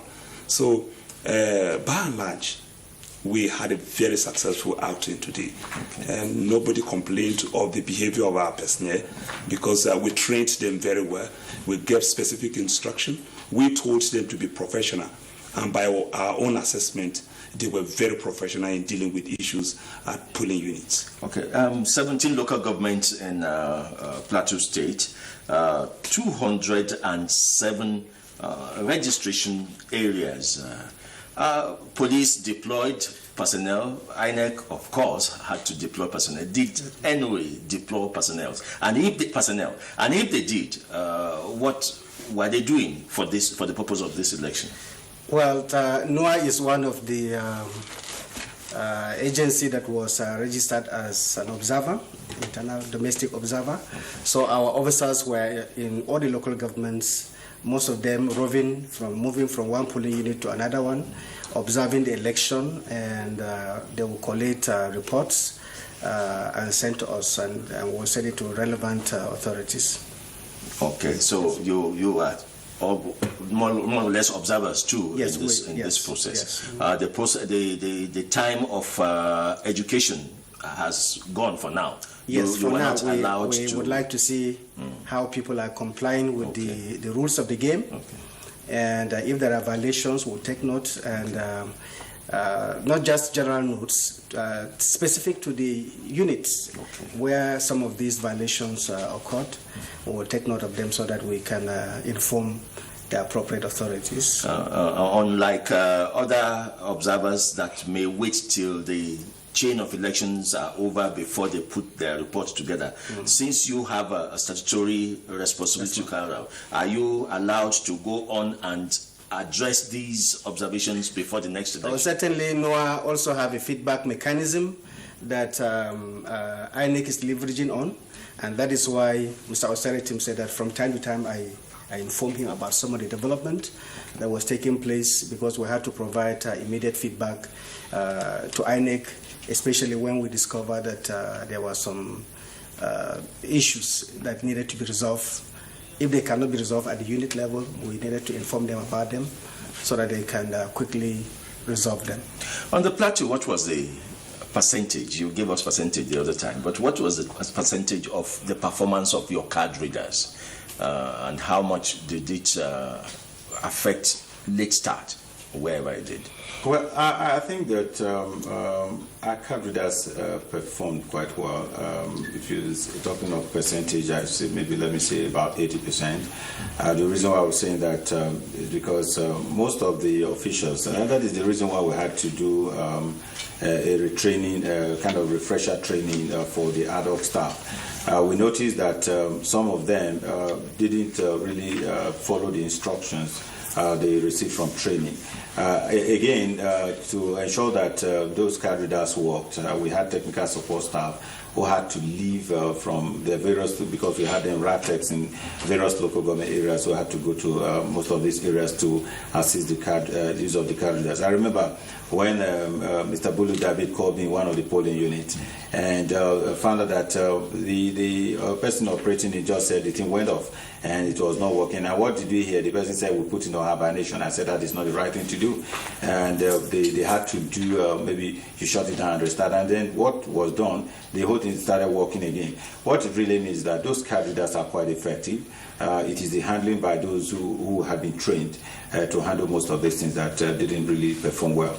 But we were quite impressed with the fact that our technical support group were on ground, and then anytime there were reports of those card readers not functioning well, the technical support group will go in. If it doesn't work well, it has to be replaced, because we had some backups for most of these things. So a lot of the places the card readers worked.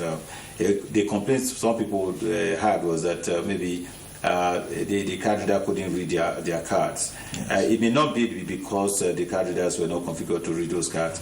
Possibly the manhandling of or not properly kept a card may have caused that. Or maybe in a situation where maybe they were clone cards that do not belong to us. Of course, our card reader will not read something that do not really belong to us. I'm sure that with time, coming to the next election, again, we have learned our lessons in terms of how people handle those card readers. I'm sure we'll give most of these people more training to ensure that they handle these things very well. Going by what we saw today, it was good. If you permit me to divulge this, I do notice that some hours ago you were still making calls with some centers that were possibly still voting or trying to pack up or trying to finish voting. Why could it have dragged up into the night? Yeah, maybe some of them started quite late. Like we're seeing, there were some areas, very far areas, where there were challenges with maybe, again, like what we saw in Zawambi, when some people will say because the result sheet had not come, because of that we will not conduct the election. And all that. It was part of those things that you found out that the commission today extended the period. But those people who called that during when you heard me talking to them from here, is that maybe they had most of those challenges. Now you found somebody was saying, oh, they have taken the card reader away and all that. I said the card reader was configured to a particular period, and after that period there is no way it will work, because we will not allow people to keep voting to late into the night. The process was not meant for people to go late into the night to vote, and so that was why I was just telling them whatever they were doing, that is not the right thing to do, that they should stop. And I think they listened, and they have since stopped doing what they were doing. But again, I would say that we have learned some lessons, and we're going to put those lessons that we have learned into practice, and then ensure that the next process will be smooth. Tina, there are beautiful as your assessment of the peaceful conduct is. The people on the plateau know that there are hotspots, places like Bauchi, Ring Road, Bukuru, Axis, and all that. Your men also submitted positive reports about conduct in those areas? Yes. Why? Because, when there are hotspots and vulnerable areas, we assessed this situation before the election started. And we mobilized and posted more people in those places that we have earmarked as hotspots. Okay.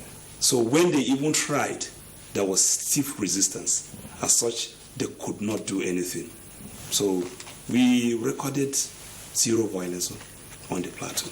Okay. And we don't have final figures yet, but we do know that 2.09 people collected their voters' card in this for this election.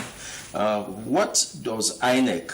How does INEC put together the figures that would show what the voting strength is in this election?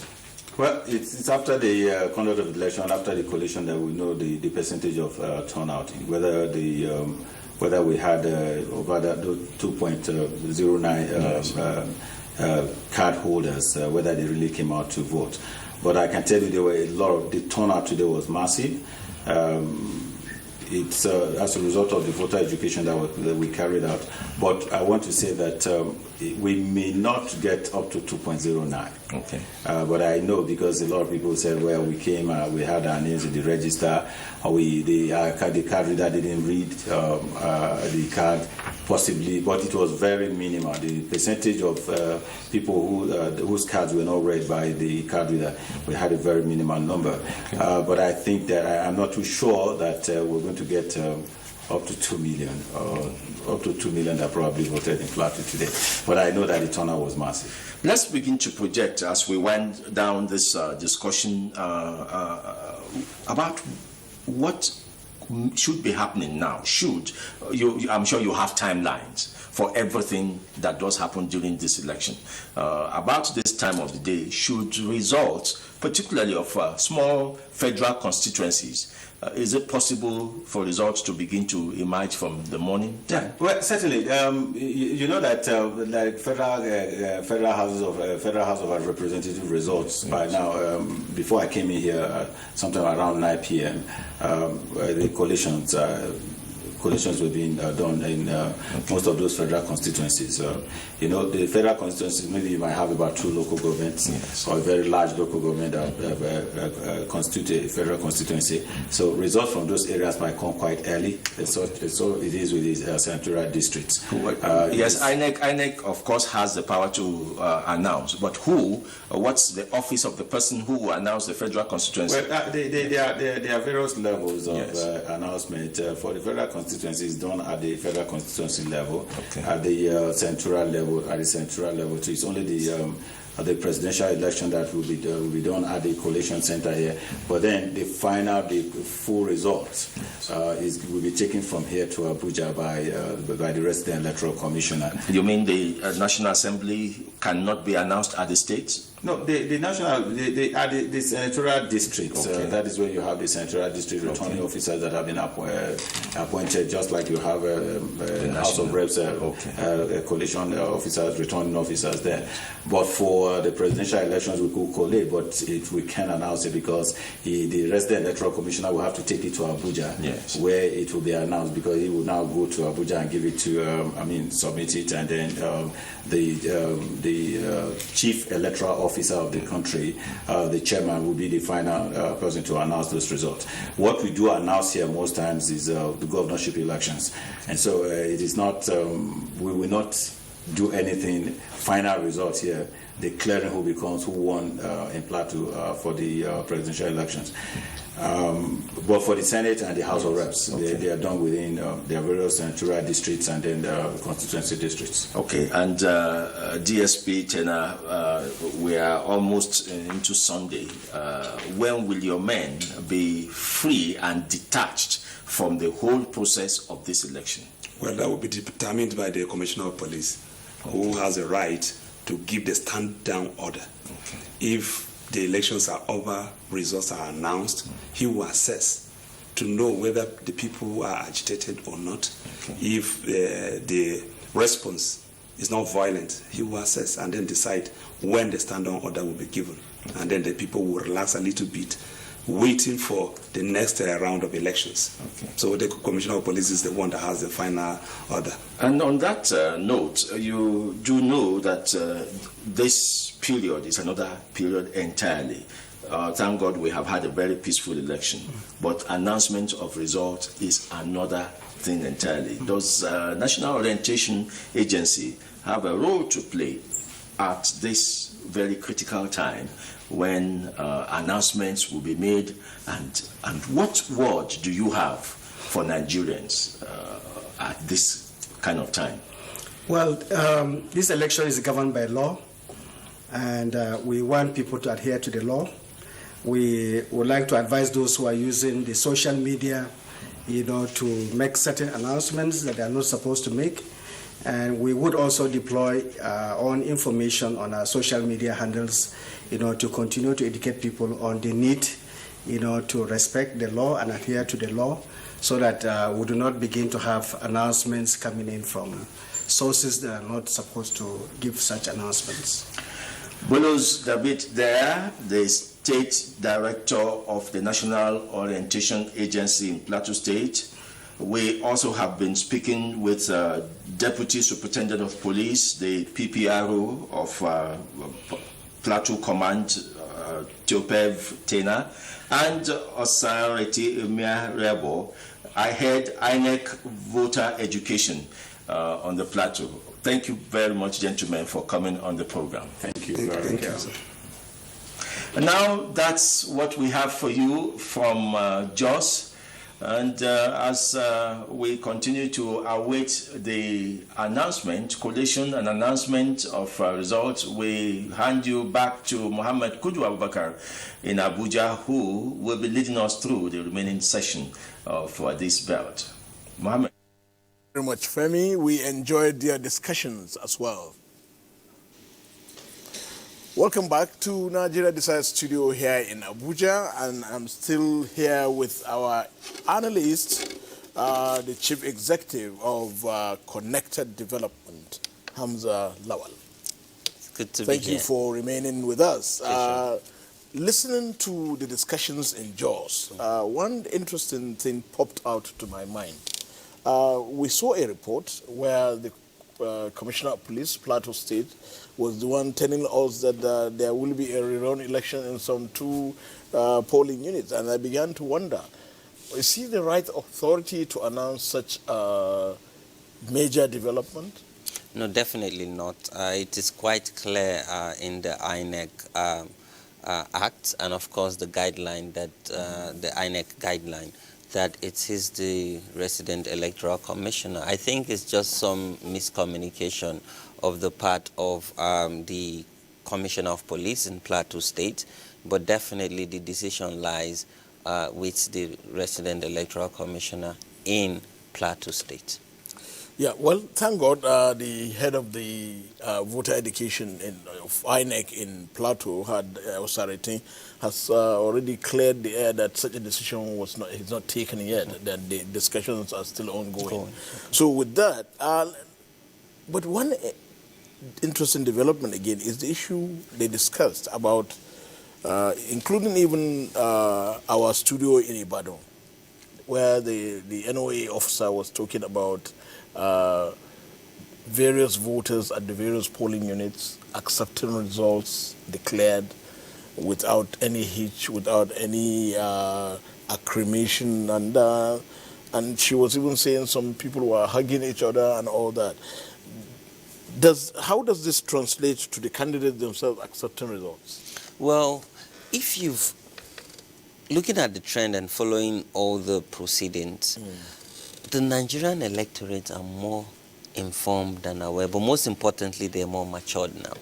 We've seen that electorate are now trusting the system and the process and accepting the value of a democratically principled process, and even celebrating at the polling units across the country. So it shows that the politicians need to learn from the electorate, not the other way around like in other climes. So I believe that this would send a positive signal to politicians. So when the result comes out, they would accept it in good faith and even congratulate whoever wins and support the person. Because what's paramount here is the country. It is the country. Exactly. What's paramount is the country. Let's quickly, we will still come to this issue, but let's join Ifeanyi Okafor in our Enugu Network studio. What's really happening now? Have all the collations been concluded?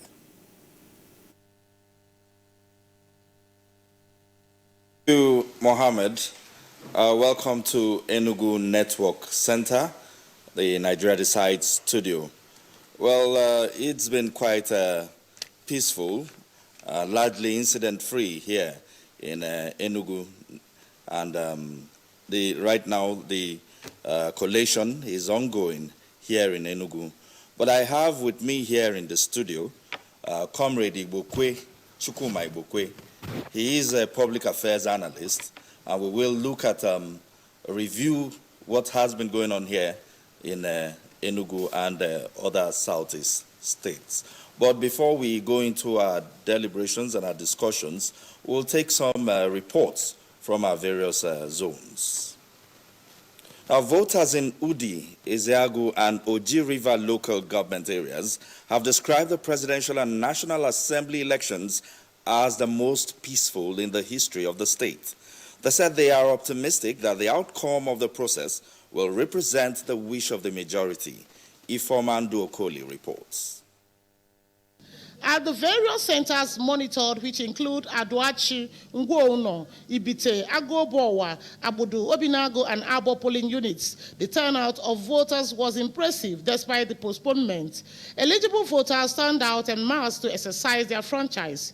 Accreditation and voting commenced at the stipulated time in some of the wards visited, while in other centers such as Ngwouno and Abudu units, voting materials did not arrive on time. 2.5 hours ago to vote, I was told that the card reader was having problems.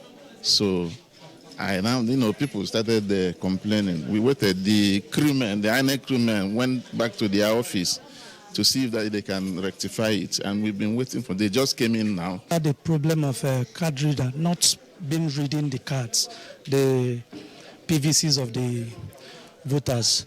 So, but as God may have it, we complained to our SPU, who came around and rectified it. Some of the eligible voters described the process as peaceful and hoped that the forthcoming governorship election will be more peaceful. There's a good turnout of people, voters, and it's peaceful. The ward, there's no problem in Abu the ward. The car reader is okay. Don't have any problem, any complaint. We are okay. We are thinking of voter apathy, but you can see that there is a great turnout of people. Voting has since been concluded in most of the polling units, except for those that had the problem of faulty card readers. The people say that they are eager to wait and watch out for their votes. They also say that they are ready to accept any result that may come out from this polls. From Obinago in the local government area, I am Ifoma Okoli, reporting for NTN News. And some polling units in Ogu and Aninri local government areas of the state witnessed large turnout of voters. Though card readers were slow and thereby delayed the process. Ukeria Ogu, however, reports that the election was devoid of violence. At Amechara Mpuwa 10 and various wards in Ogu, voters turned out en masse to cast their votes. Although voters regretted the slow process of card readers, as each voter cast his ballot after being verified. Happy to see that at the end of it, it's not just started, but at the end of it, it will come out very peaceful. But so far, so good. And the environment is clement and enabling. Our only challenge is that they came late. At Ituku ward and other polling units, INEC officials arrived late, but it did not deter voters who waited patiently to exercise their franchise. We've been here since morning. There is no presence of INEC officials, no voting materials, no organization at all on ground. Yeah, we were told that voting commences by 8 o'clock. And from every foregoing, there is no presence of INEC official here. Voting was peaceful at Ogu and Aninri local government area.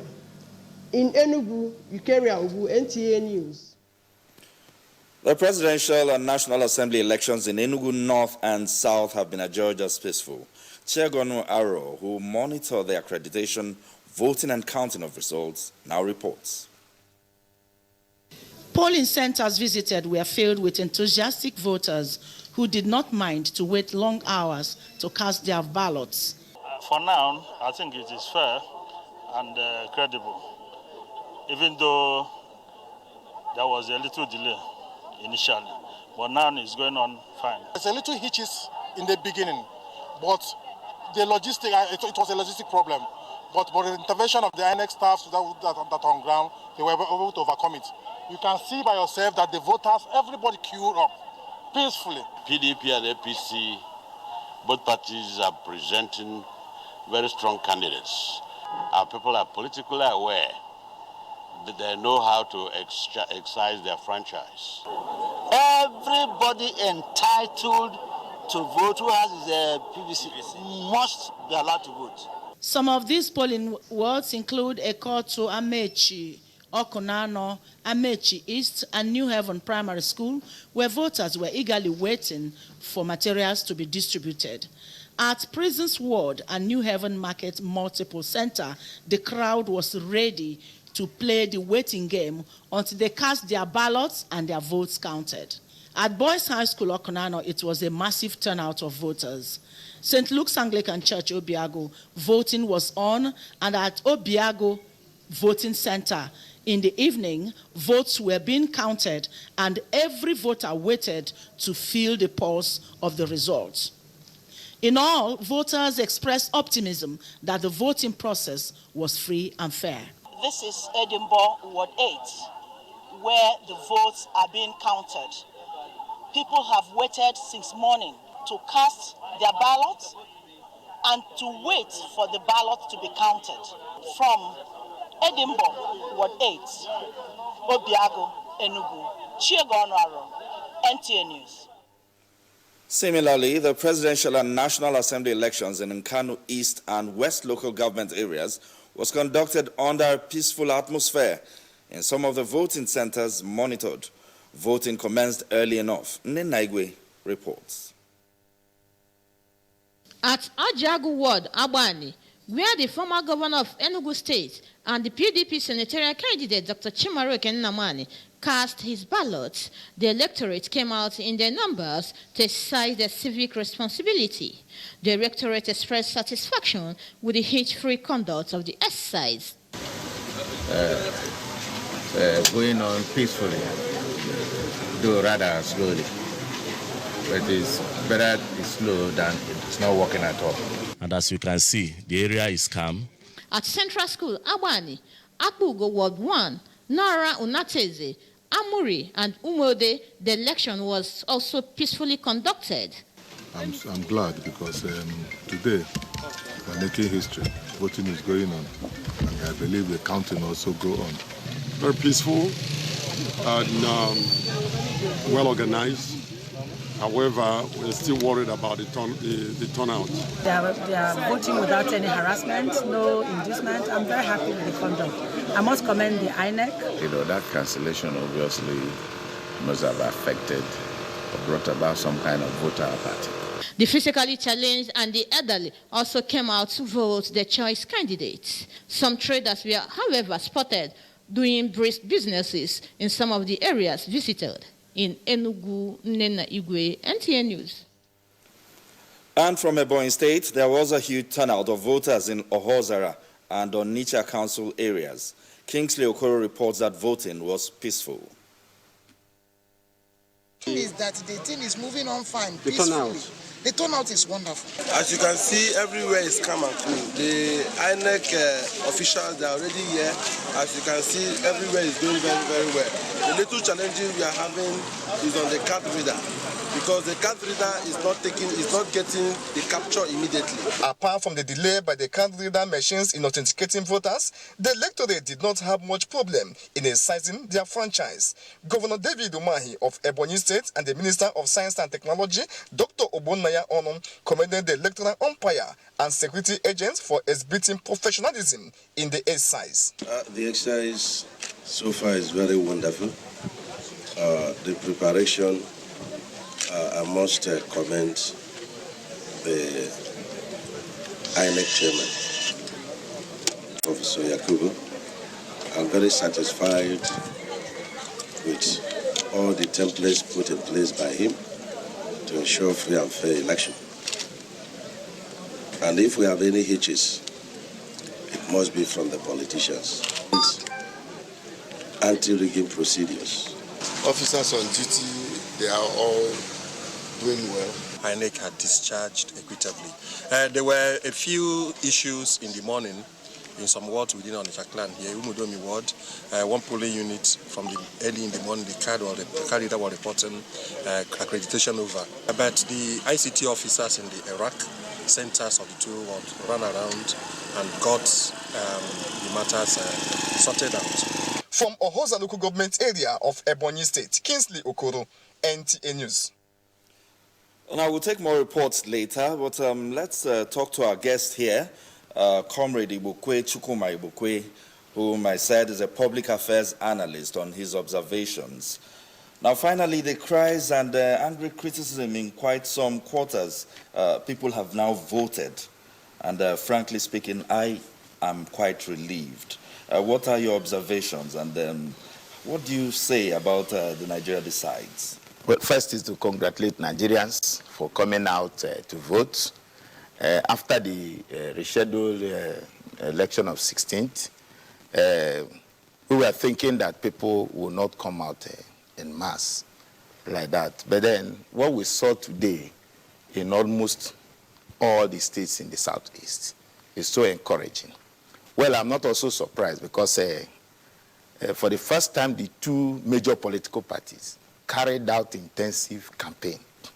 In fact, it's on record that one of the political parties visited the whole 36 states. And I know with this kind of intensive campaign in all the states, I know that must have gingered people to come. And again, to some extent, the postponement also initially got people angry.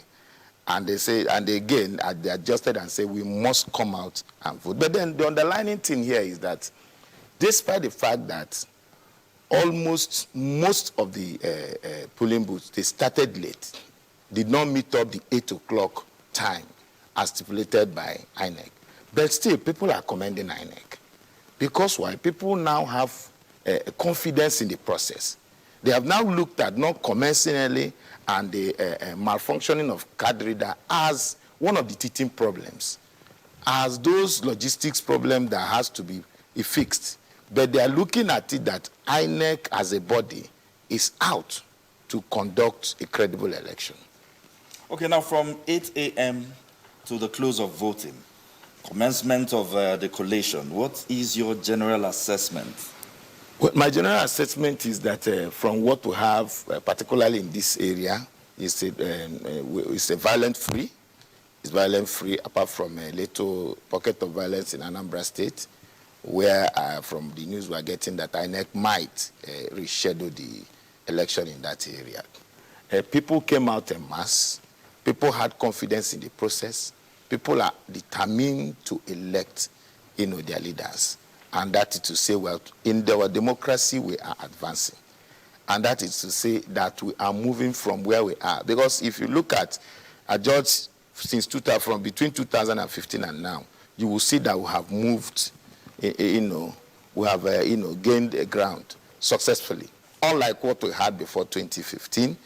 Look at, we saw a situation in Lagos where ballot papers were burnt and still people stayed back. That is to tell you that people, they want to participate. It's no longer the sensitization has gone in, the mobilization has gone in, and people are ready to exercise their franchise. They don't want to be defranchised. So that should make politicians to know that subsequent election even is sending a signal to the governorship election that is coming. That people should take the election campaign very serious. That is not time that you think you can manipulate the process. People are now out, want to be there and to make sure that their vote counts. Okay, now across the Southeast, there seems to be mixed reactions on the process of the election, the late takeoff in some areas. Now, would you say this had much effect on the entire process as it is? Well, yeah, it had, the effect it had is the effect that late finishing of voting and the counting and collation, that's the effect it has. But for people having trust confident in the system. Like I said earlier, they started late, but people said, irrespective of the fact that we started late, we know that this process, we believe in this process, and we stay, cast our vote, still stay, the vote is counted, and then the result announced before they leave. Okay, but you did talk about voter apathy. Given that in the Southeast zone, we had as much as 8 million registered voters from the Southeast zone, would you say that the turnout was actually satisfactory? Yeah, from what we used to have before. Yes. In this area, in the Southeast before, you have a situation where you don't even get up to 40% of the registered voter. You have a situation where on an election day, people are playing football. People are, going about other business outside the election. But now, I will say that this election is about the most sensitized, people are most sensitized, and we are having a very high participation of voters in the Southeast. And, it reflected also in the collection of PVC. Southeast had a high rate of, new registration that came in. And that new registration that came in have also added to the number of votes here. But people are out more than what we used to have before. Okay, now let's compare. In 2015, reports had indicated that there were more female than male voters, and the elderly, and also a very large participation of youths.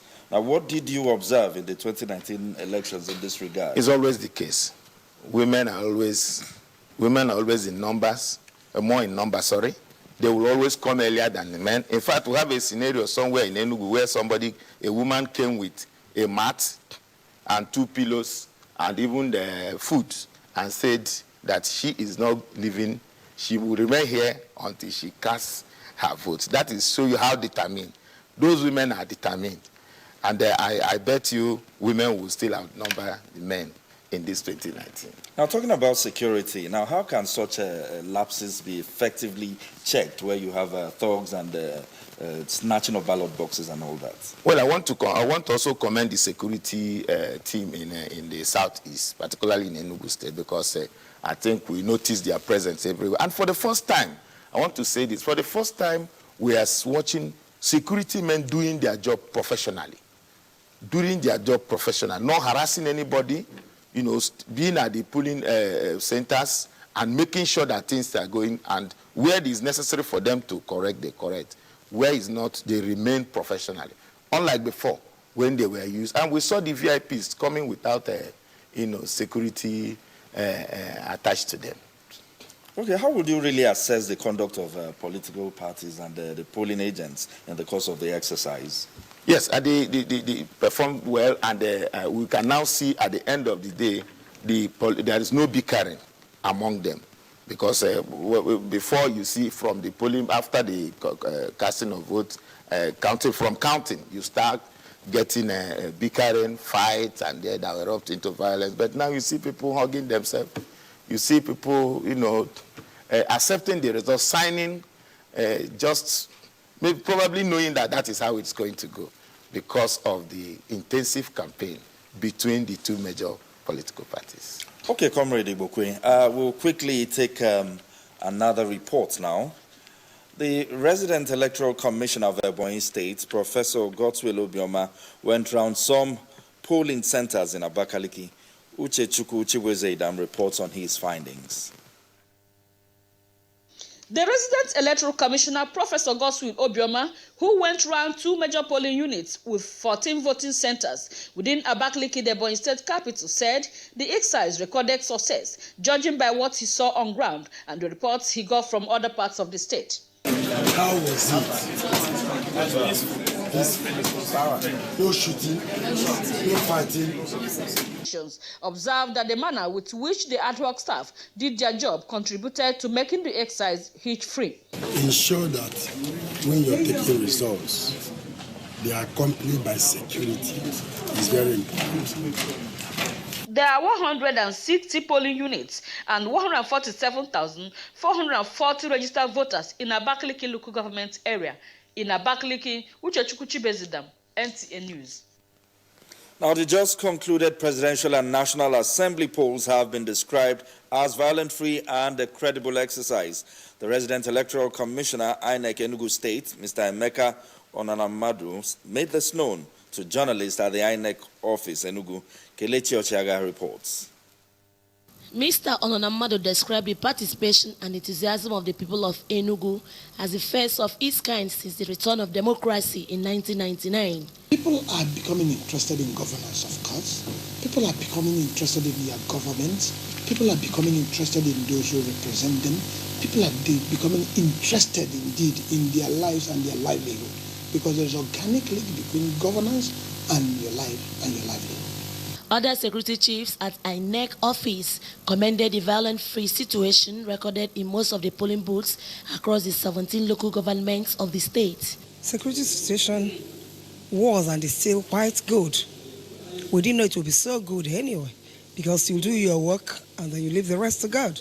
It was good. It was peaceful.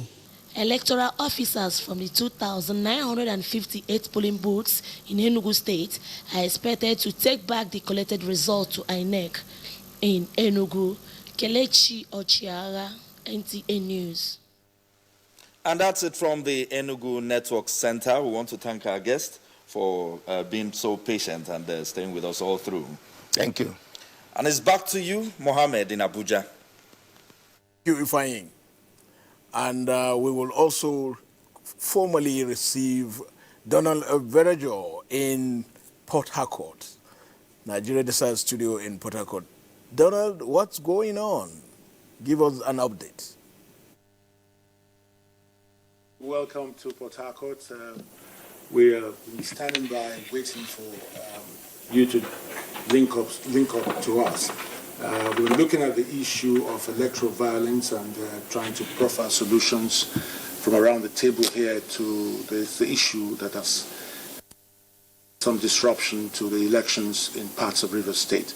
But just before we go into that, we'd like to have my colleague, Miriam Vincent Oko, to present our reports today. Thank you very much. Now, let's take the first report. The presidential and National Assembly elections in Plateau Council area of the state was marred by violence. The electorate was prevented from coming out to cast their ballot. Robinson, the retired, reports that the process was, however, peaceful in Degema and Asari Toru Council areas.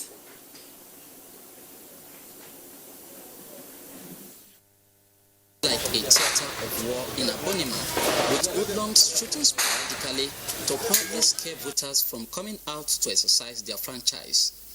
Iyowuna Kwakas is a victim of stray bullets. I don't know the funeral, of course, in our compound. I was standing in the front of my compound. Before people, I have to follow them. So I was running before me. Electoral materials could not leave the rack center due to the violence that had reportedly characterized the area. Myself, that voters that have decided to come and express their franchise to vote, the right to vote, will be scared to come and vote. I wanted this election to be free and fair and free from fear. But that, the last one, free from fear, is now threatened by some hoodlums who have run rampage in Abonima for a very long time. We should not allow this continue to happen. We should think about the future generation, and the future generation should not be. Children will ask us tomorrow, where were we when all this things was happening? I am pleading to the federal government and also the community leaders, if truly there are leaders in this agriculture, to call that young man to order, or else nobody knows who is the next target. My life is at risk right now. The local government chairman has turned to a lion overnight. Everybody in Akutoro. Although elections started rather late at Asari Toro and Degema Council areas due to late arrival of materials, the voting atmosphere was peaceful. At Tabalama Unit 4, Buguma Unit 16, and Abuama Unit 6, the turnout of voters was relatively low. In Asari Toro in particular, you can see that everything is quite peaceful. Our people are queuing up, casting their vote, no intimidation. Plateau good. In all of the wards in our territory, everything is going on well and smooth. Say fine, you cool, well, no problem. Okay, like myself, I'll just finish my voting, and I'll give you a mark to show that I have voted. Voter turnout in Degema was impressive. From Abonima in River State, Robinson Deratede, NTA News. Meanwhile, conduct of the presidential and national elections in Okrika, Ogubolo, and Eleme local government areas was substantially peaceful, with impressive turnout of voters. Alleged hijack of election materials meant for some votes was, however, alleged to be election officers in charge of the area.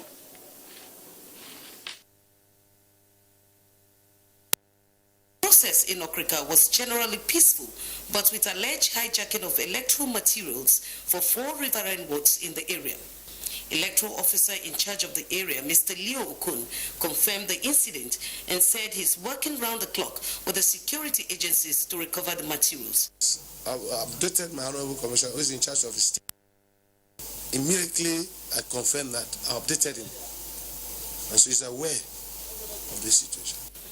An eyewitness, Mr. Henry Okoli, who monitored the exercise, says 7 vehicles conveying the materials were hijacked by persons dressed in security uniform.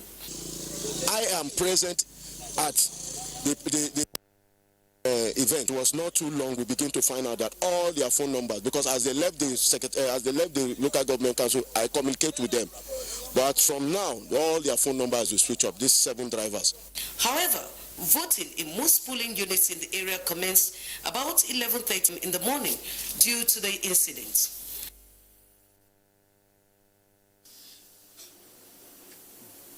Let's now join Onagie Fine Face for reports on infractions which botched the conduct of the polls in Bonny Council area.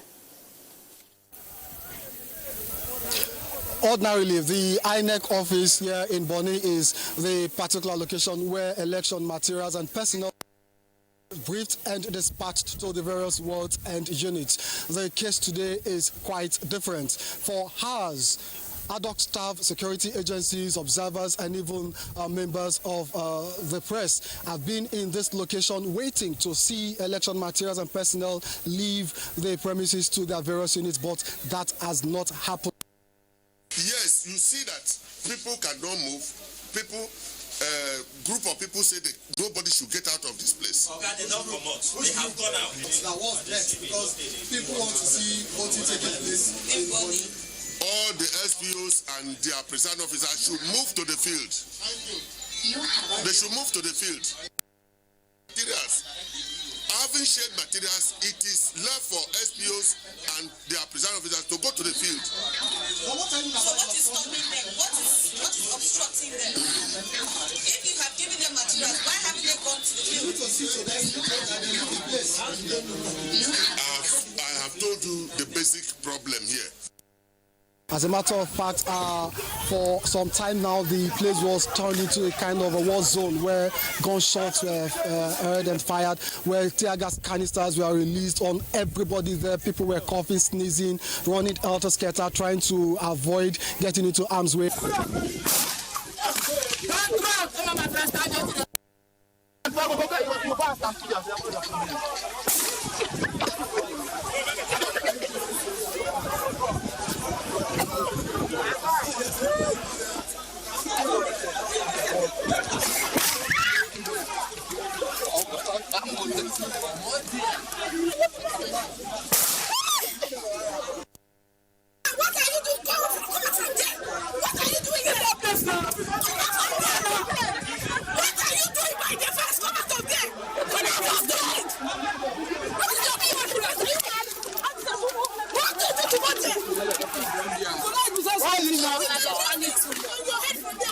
A few minutes ago, the corps members, a bulk of ad hoc staff were seen leaving the INEC premises, too tired, too upset to keep waiting in view of the violence. Right now, security agents are still around trying to contain the situation, but the likelihood of the conduct taking place in the local government is getting bleaker by the time.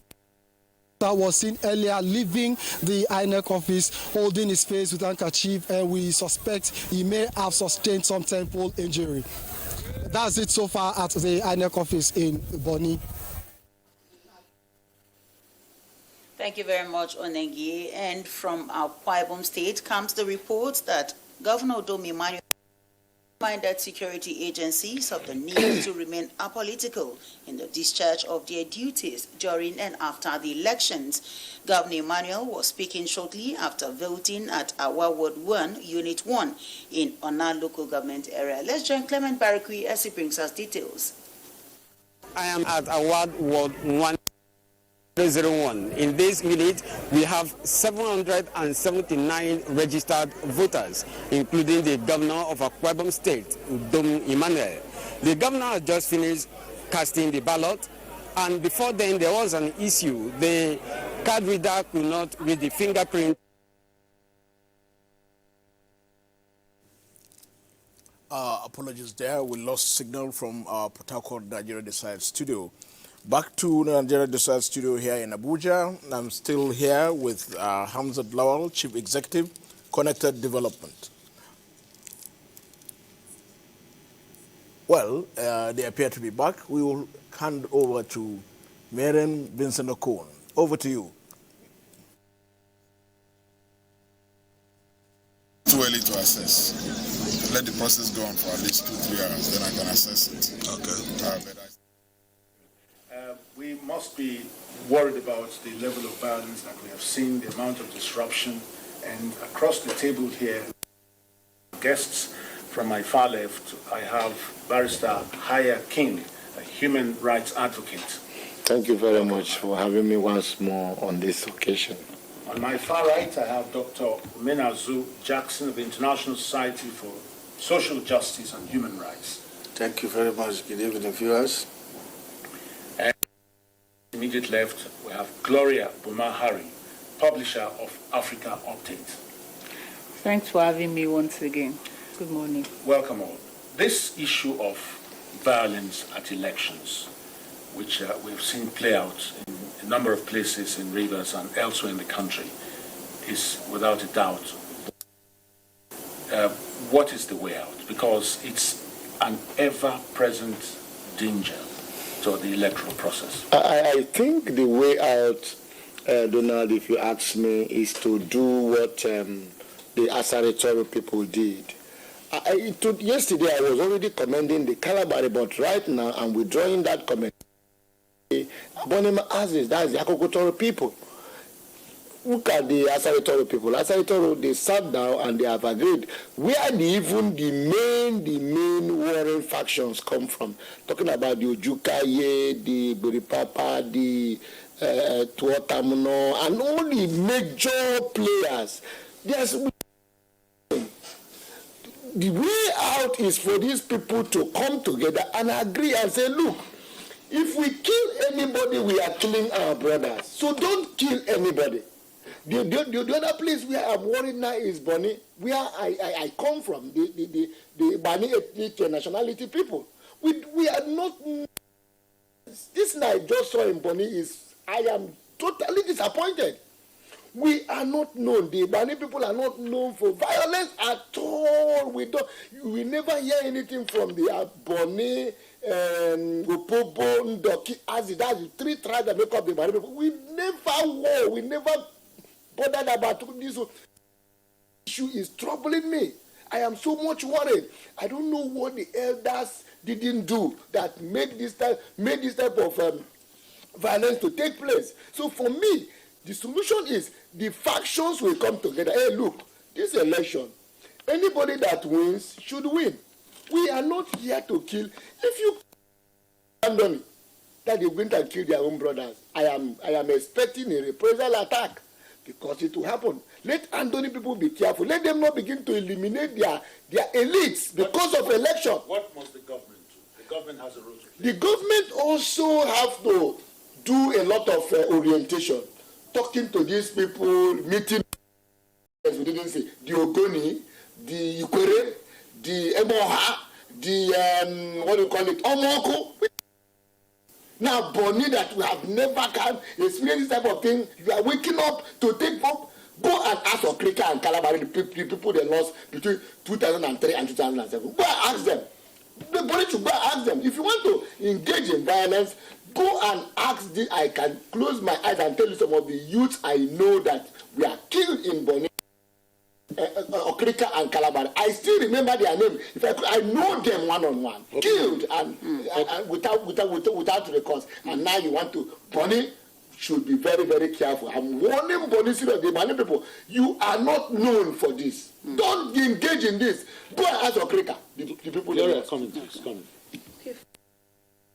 We need to reorientate the youth, because if you look at it, the youths are responsible for most of these things, and the time has come for leaders, for elders to step in. Responsible because they are the tools used. Yes. But there are bigger masquerades behind. Yeah. Behind them. To tell these youths that they die for the sake of anybody. Today they might give you 10,000, 5,000 to kill somebody. Even if they give you 50,000 or 1 million, it's not worth sacrificing your life, the future, your own future, for the sake of something you get that is very transient. Now, like he said, I'm from Calabari. Yeah. And me to see that we've come to this point. We have leaders there. It is time for every leader in every local government to call for a meeting. Call it whatever meeting you want to call it. But there's need for us to educate ourselves, to tell ourselves the truth. You can't develop in an environment like this. You can't even have democracy in an environment like this. So the time has come for change. You know, basically when we talk about stakeholders, we tend to forget very easily that we have the first-class stakeholders in this matter, and that's talking about the parents. Chief, what can you say about parenting and who do to also check this trend? I have always been of opinion that parents has a lot to do in matters like this. Bring up a child the way he should grow, so that when he grows old, he will not depart from it. When parents see their children misbehave, a child you are sent to school, when he's coming back, his short is in between his buttocks, and you don't say anything. He's sagging. They call it sagging. You'll be sleeping in your house with your mother by 12 o'clock. Your own child will be knocking at the gate. You should open gate for him to come in. I mean, who is the father of the house then? Parents has a play, guiding their children. Today is election day. My son, you are going to vote here. Can I see your PVC? Where is your polling unit? Can't you take a time out to go and check whether your son that you tell you that you're going to vote is actually where he is asked you to go? At that point, I didn't see you where you said, where are you? I want to see you now. By the time your son comes back later in the evening with a bandage in his hands, he said, hey, Daddy, I fell out from Keke. Take him to doctor and confirm whether it's a bullet wound or ordinary accident. This has happened. And you keep these children in the house. You don't know they are armed robbers, they are ballot snatchers. The government say, shoot them aside, we start complaining. If your child is well behaved, how could they be shot aside when they see him? The law of Nigeria do not permit that. It is only for criminals that the security men are meant to shoot. Let's get it right. In Rivers State today, we have failed to tell ourselves the basic. The political actors are responsible for this hooliganism in Rivers State. This bloodletting must stop, for goodness sake. Those who we feel that are supposed to be showing example are those leading this bad example. Thuggery, ballot box snatching, killing, it has become so animalistic. We hear that youths are being killed and their head is removed and nobody sees their, many have been buried without their head. Where is their head? And the elders kept quiet. The government of Rivers State kept quiet. The commissioners kept quiet. The royal fathers kept quiet. The councillors kept quiet. The church leaders kept quiet. And this state is being rotated in of animalistic society. Where are we going from here? The government of the day should stand up and do the needful. Let us talk about the illegal possession of arms, because the rampant use of weapons, lethal weapons, worrisome and creates panic and terror. I saw the visuals from Bonny, where coppers, people's children who have come to save their fatherland, are put in harm's way by people who have arms and are using those arms to terrorize other people. What can we do about the illegal? We've done sufficiently, taken sufficient measures to deal with this thing, because we keep talking about surrender your arms, bring your arms. It's not possible to mop up arms, because I know I participated in the 2009 amnesty. I did amnesty for some of the I don't like calling them militants, the agitators, you know, the Niger Delta agitators. I did some of their own, amnesty documentation, and I know the amount of ammunition that was surrendered at Bori Camp and all some. Even subsequently, arms kept being surrendered. But again, if all the arms, the question I ask is this: if all the arms were actually surrendered before the 30th of September 2009, which was the last day for the amnesty, that was the last time. Then if also the amnesty that the Rivers State government gave, all the arms were surrendered, then the arms that they are using now to shoot at people, where is it coming from? The answer is that new arms has been what? Imported. Now, if new arms has been imported, who imported them? Not people like me and you. I don't know how much they say different figures of AK-47, and the AK-47 is their favorite rifle. So who will import it? The politicians, the political actors. The political actors are the ones that are importing it for the election. Some of them, they call it yam. Do you know the names? They call it yam. How many yam you get? I mean, so the political actors are the ones responsible. Let me turn to Gloria now. Yes. And then back to Jackson. What are the prospects for a peaceful election when INEC settles down and orders a rescheduling of these elections that it didn't hold? What are the prospects, Gloria? What do you think? I don't think what we're talking about here, these things are addressed. Otherwise, I'm very, very afraid. Because like he said, there could be reprisal attacks. So the security operatives would have to step up their game.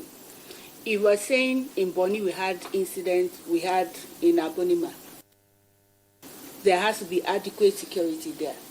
Now today, I said to him, I guess, that I wouldn't have come out of my house if I had not seen the army on the streets. The only language we understand, sadly, in this part is when you see a superior force. When you see the army, you have that sense like, this is not police. I can't just do anything. They are there, they won't talk to you, but they will not also tolerate indiscipline. Nonsense, yes. Yeah, so a lot of us will need to sit down. The major players will need to sit down and tell themselves the truth. If they want this election, there has to be peace.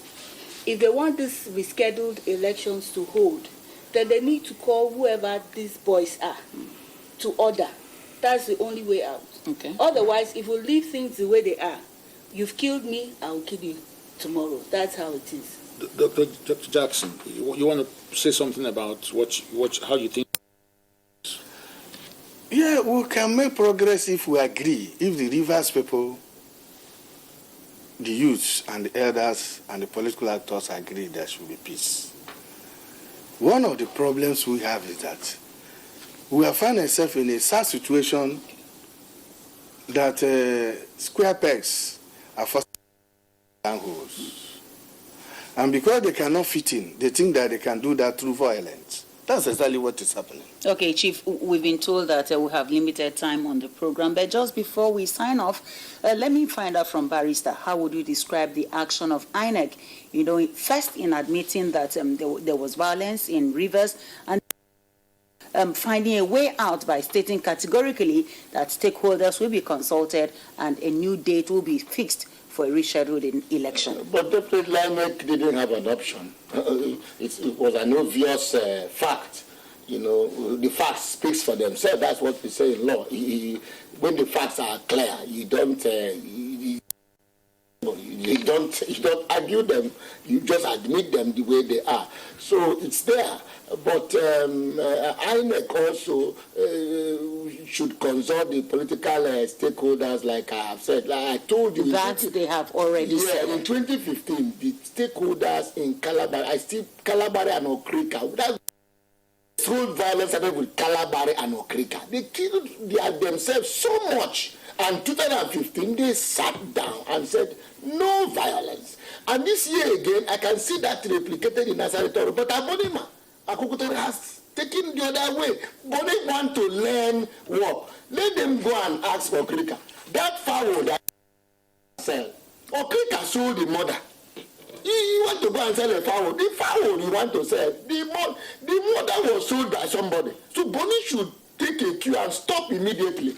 They should stop. Don't know whether strangers were the people that came into Bonnie to do that or indigenous. It cannot be strangers. Please, you should stop. If other people are not known for that, but stop. Immediately stop. The political actors should stop importing arms and giving to these. Let them stop. All right, ladies and gentlemen, I'm sorry. We've got to, that's the much we can take. We're handing control back to Abuja. Kudu, over back to you.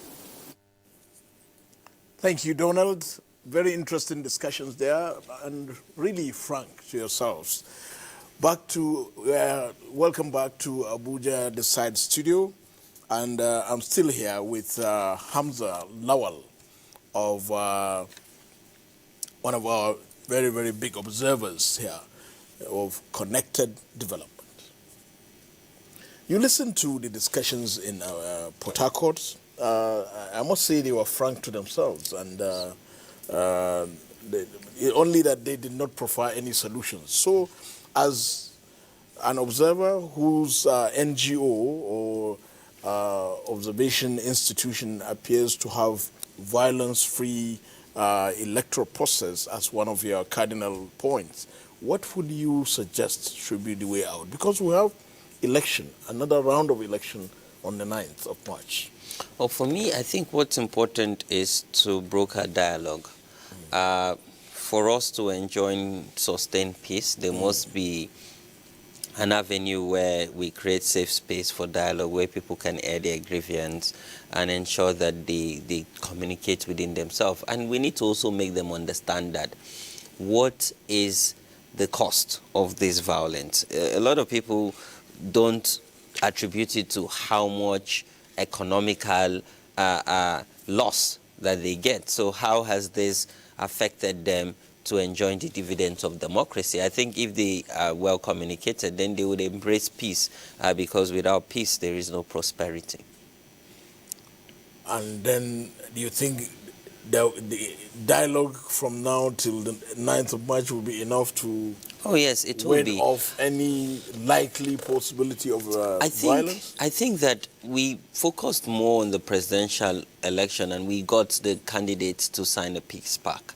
I think we need to also take this to the local level at the grassroots and get most of these political actors to also sign a peace pact. All the governorship candidates? Governorship, House of State Assembly, House of Rep and senatorial candidates and other key players who are probably political godfathers or people who have a stake, where this would be brokered by the local institution, particularly, the chieftaincy people, so that they can hold these people to account when they default on this peace agreement. But, the next round of election is going to be at the state level. I'm aware the Memorandum of Understanding or the Peace Pact was signed at the national level by the National Peace Committee. So I am not aware we have state peace committees at the state level. Also, how can it how is it going to be feasible now? So there've been some level of advocacy and actually signing of peace pact at the state level, but this was led by some other civil society group working with a community-based organization, and I believe there's still time for us to engage these key stakeholders and get them to commit to peace, because without peace we can't have a transparent, free, fair elections. Well, while we were listening to Ibadan, Jos, and Enugu, and later Port Harcourt's the Nigerian Decides Studios, I was thinking on my mind that as a chief executive of Connected Development, you must have used the opportunity to connect to your various observers across the country. What are they telling you that is happening now in all the collation centers? Oh, so from the report I got last, they've been collating this result from every local government, and so far it's been really peaceful. It's been peaceful and well coordinated. As much as I commended INEC the last time, I think I should use this opportunity to start first, yes, obviously commend INEC. Secondly, the security agency. When I say the security, not just the Nigerian police, but the civil defense, the Nigerian military. Thirdly, we need to commend the young ad hoc staff that is made up of NYC core members. They've shown true patriotism, dedicated to duty, and it's quite exciting because they also belong to my age group. You know, we always say that this election is about the young people. They've really showed that, contributing that part, it's about young people. But then lastly, the electorates, the people who came out in mass to cast their ballots to ensure. Sat patiently. Yes, patiently contributed to the entire process. Mm-hmm. Yes. So we need to also commend them, because without them, we won't actually have an electoral process. Well, you mentioned the young people there, and it appears they are the ones posting a lot of early results across the country on various platforms of the social media. Do you think they deserve commendation for that? I think that we just need to make them realize the impact of what they're doing. Because again, they always say the idle man is the devil's workshop. I believe that we need, as a country, we need to change our orientation and start seeing young people as solutions. I think over time, we've dwelled on seeing young people as problem, and then they embrace the fact that they are problems. So when we start seeing potentials in them and seeing them as solutions and telling them that they can actually use social media for social good and for nation building, then they would think through it and then start providing solutions to Nigeria's 21st century problems. Connected development, what would be your strategy going forward? You know, our strength is actually around governance, particularly mobilization and ensuring transparency and accountability. We're more popular at the grassroots, and we're being called follow the money. Our overall strategy is to ensure that after this peaceful process is to follow through, because a lot of citizens sort of relax after elections and wait for the next cycle, which is another 4 years. But for us, the most important part starts after elections. Governments and politicians have committed through their policy framework. So for us, it's to follow through. And how is government meant to meet these deliverables? It's through the budget. So we're going to engage in budget advocacy, but most importantly, budget tracking, particularly international funds coming into Nigeria and local resources meant to provide social good. And when I say social good, I mean basic healthcare, basic education, access to water, sanitation, and hygiene, so that people can start trusting government and working closely with government to sustain our democracy, but most importantly, protect our infrastructure. So that would be the strategy? Yes, for us, following the money. Following the money. At the state level or at the national level? At the local, state, and national level. But we're more keen at the grassroots, because today over 60 million people do not have access to clean, potable water. We have over 13.5 million children out of school. And people mostly affected are people at the grassroots. And these people don't even understand budget. So for us, it's about empowering them with the tool to hold their government accountable and amplifying their voices so that we bring them closer to government at the national level. Well, to round off, you just told us that your observers say collation is still ongoing Yes. and various centers, various local government areas and state electoral commissions. So be that as it may, and then of course INEC had already told us that the National Collation Center will open at 6 p.m. on Sunday, that's tomorrow. So what will you advise between now and Sunday 6 p.m.? What I'd advise is for citizens to remain peaceful, to ensure that they follow through this entire process, and in playing their own part is remaining calm and ensuring that they follow through in the sense that they come and listen to INEC's final results and declaration of winners, and most importantly is supporting INEC through this important process. It is only INEC that has the constitutional mandate to announce results and winners. So citizens should stay and keep watching Nigerian Decide, because real-time information and analysis about what's happening would keep being discussed on this platform. So citizens have that avenue to engage and get information and just follow through this process, because without citizens, we would not have a democratic practice. So they have that important role to play. Mr. Hamza Lawal, Chief Executive, Connected Development, thank you so much for remaining with us and believing in us. Thank you. Please call me Malam Hamzat. Oh, Malam Hamzat Lawal. Okay. Thank you so much. Some people don't want Malam because in Lagos they say you are funky Malam or whatever. Anyway, thank you so much for being here with us, and we hope that when we call on you again, Connected Development will really connect with us. Oh, definitely. Well, viewers, it is at this point that we round off this transmission of Nigeria Decides from all over the country and our various centers across the country. Nigeria Decides studio will open at 7 in the morning on Sunday. So keep a date with us. I am Muhammad Kudu Abubakar signing off from the Nigeria Decides studio here in Abuja.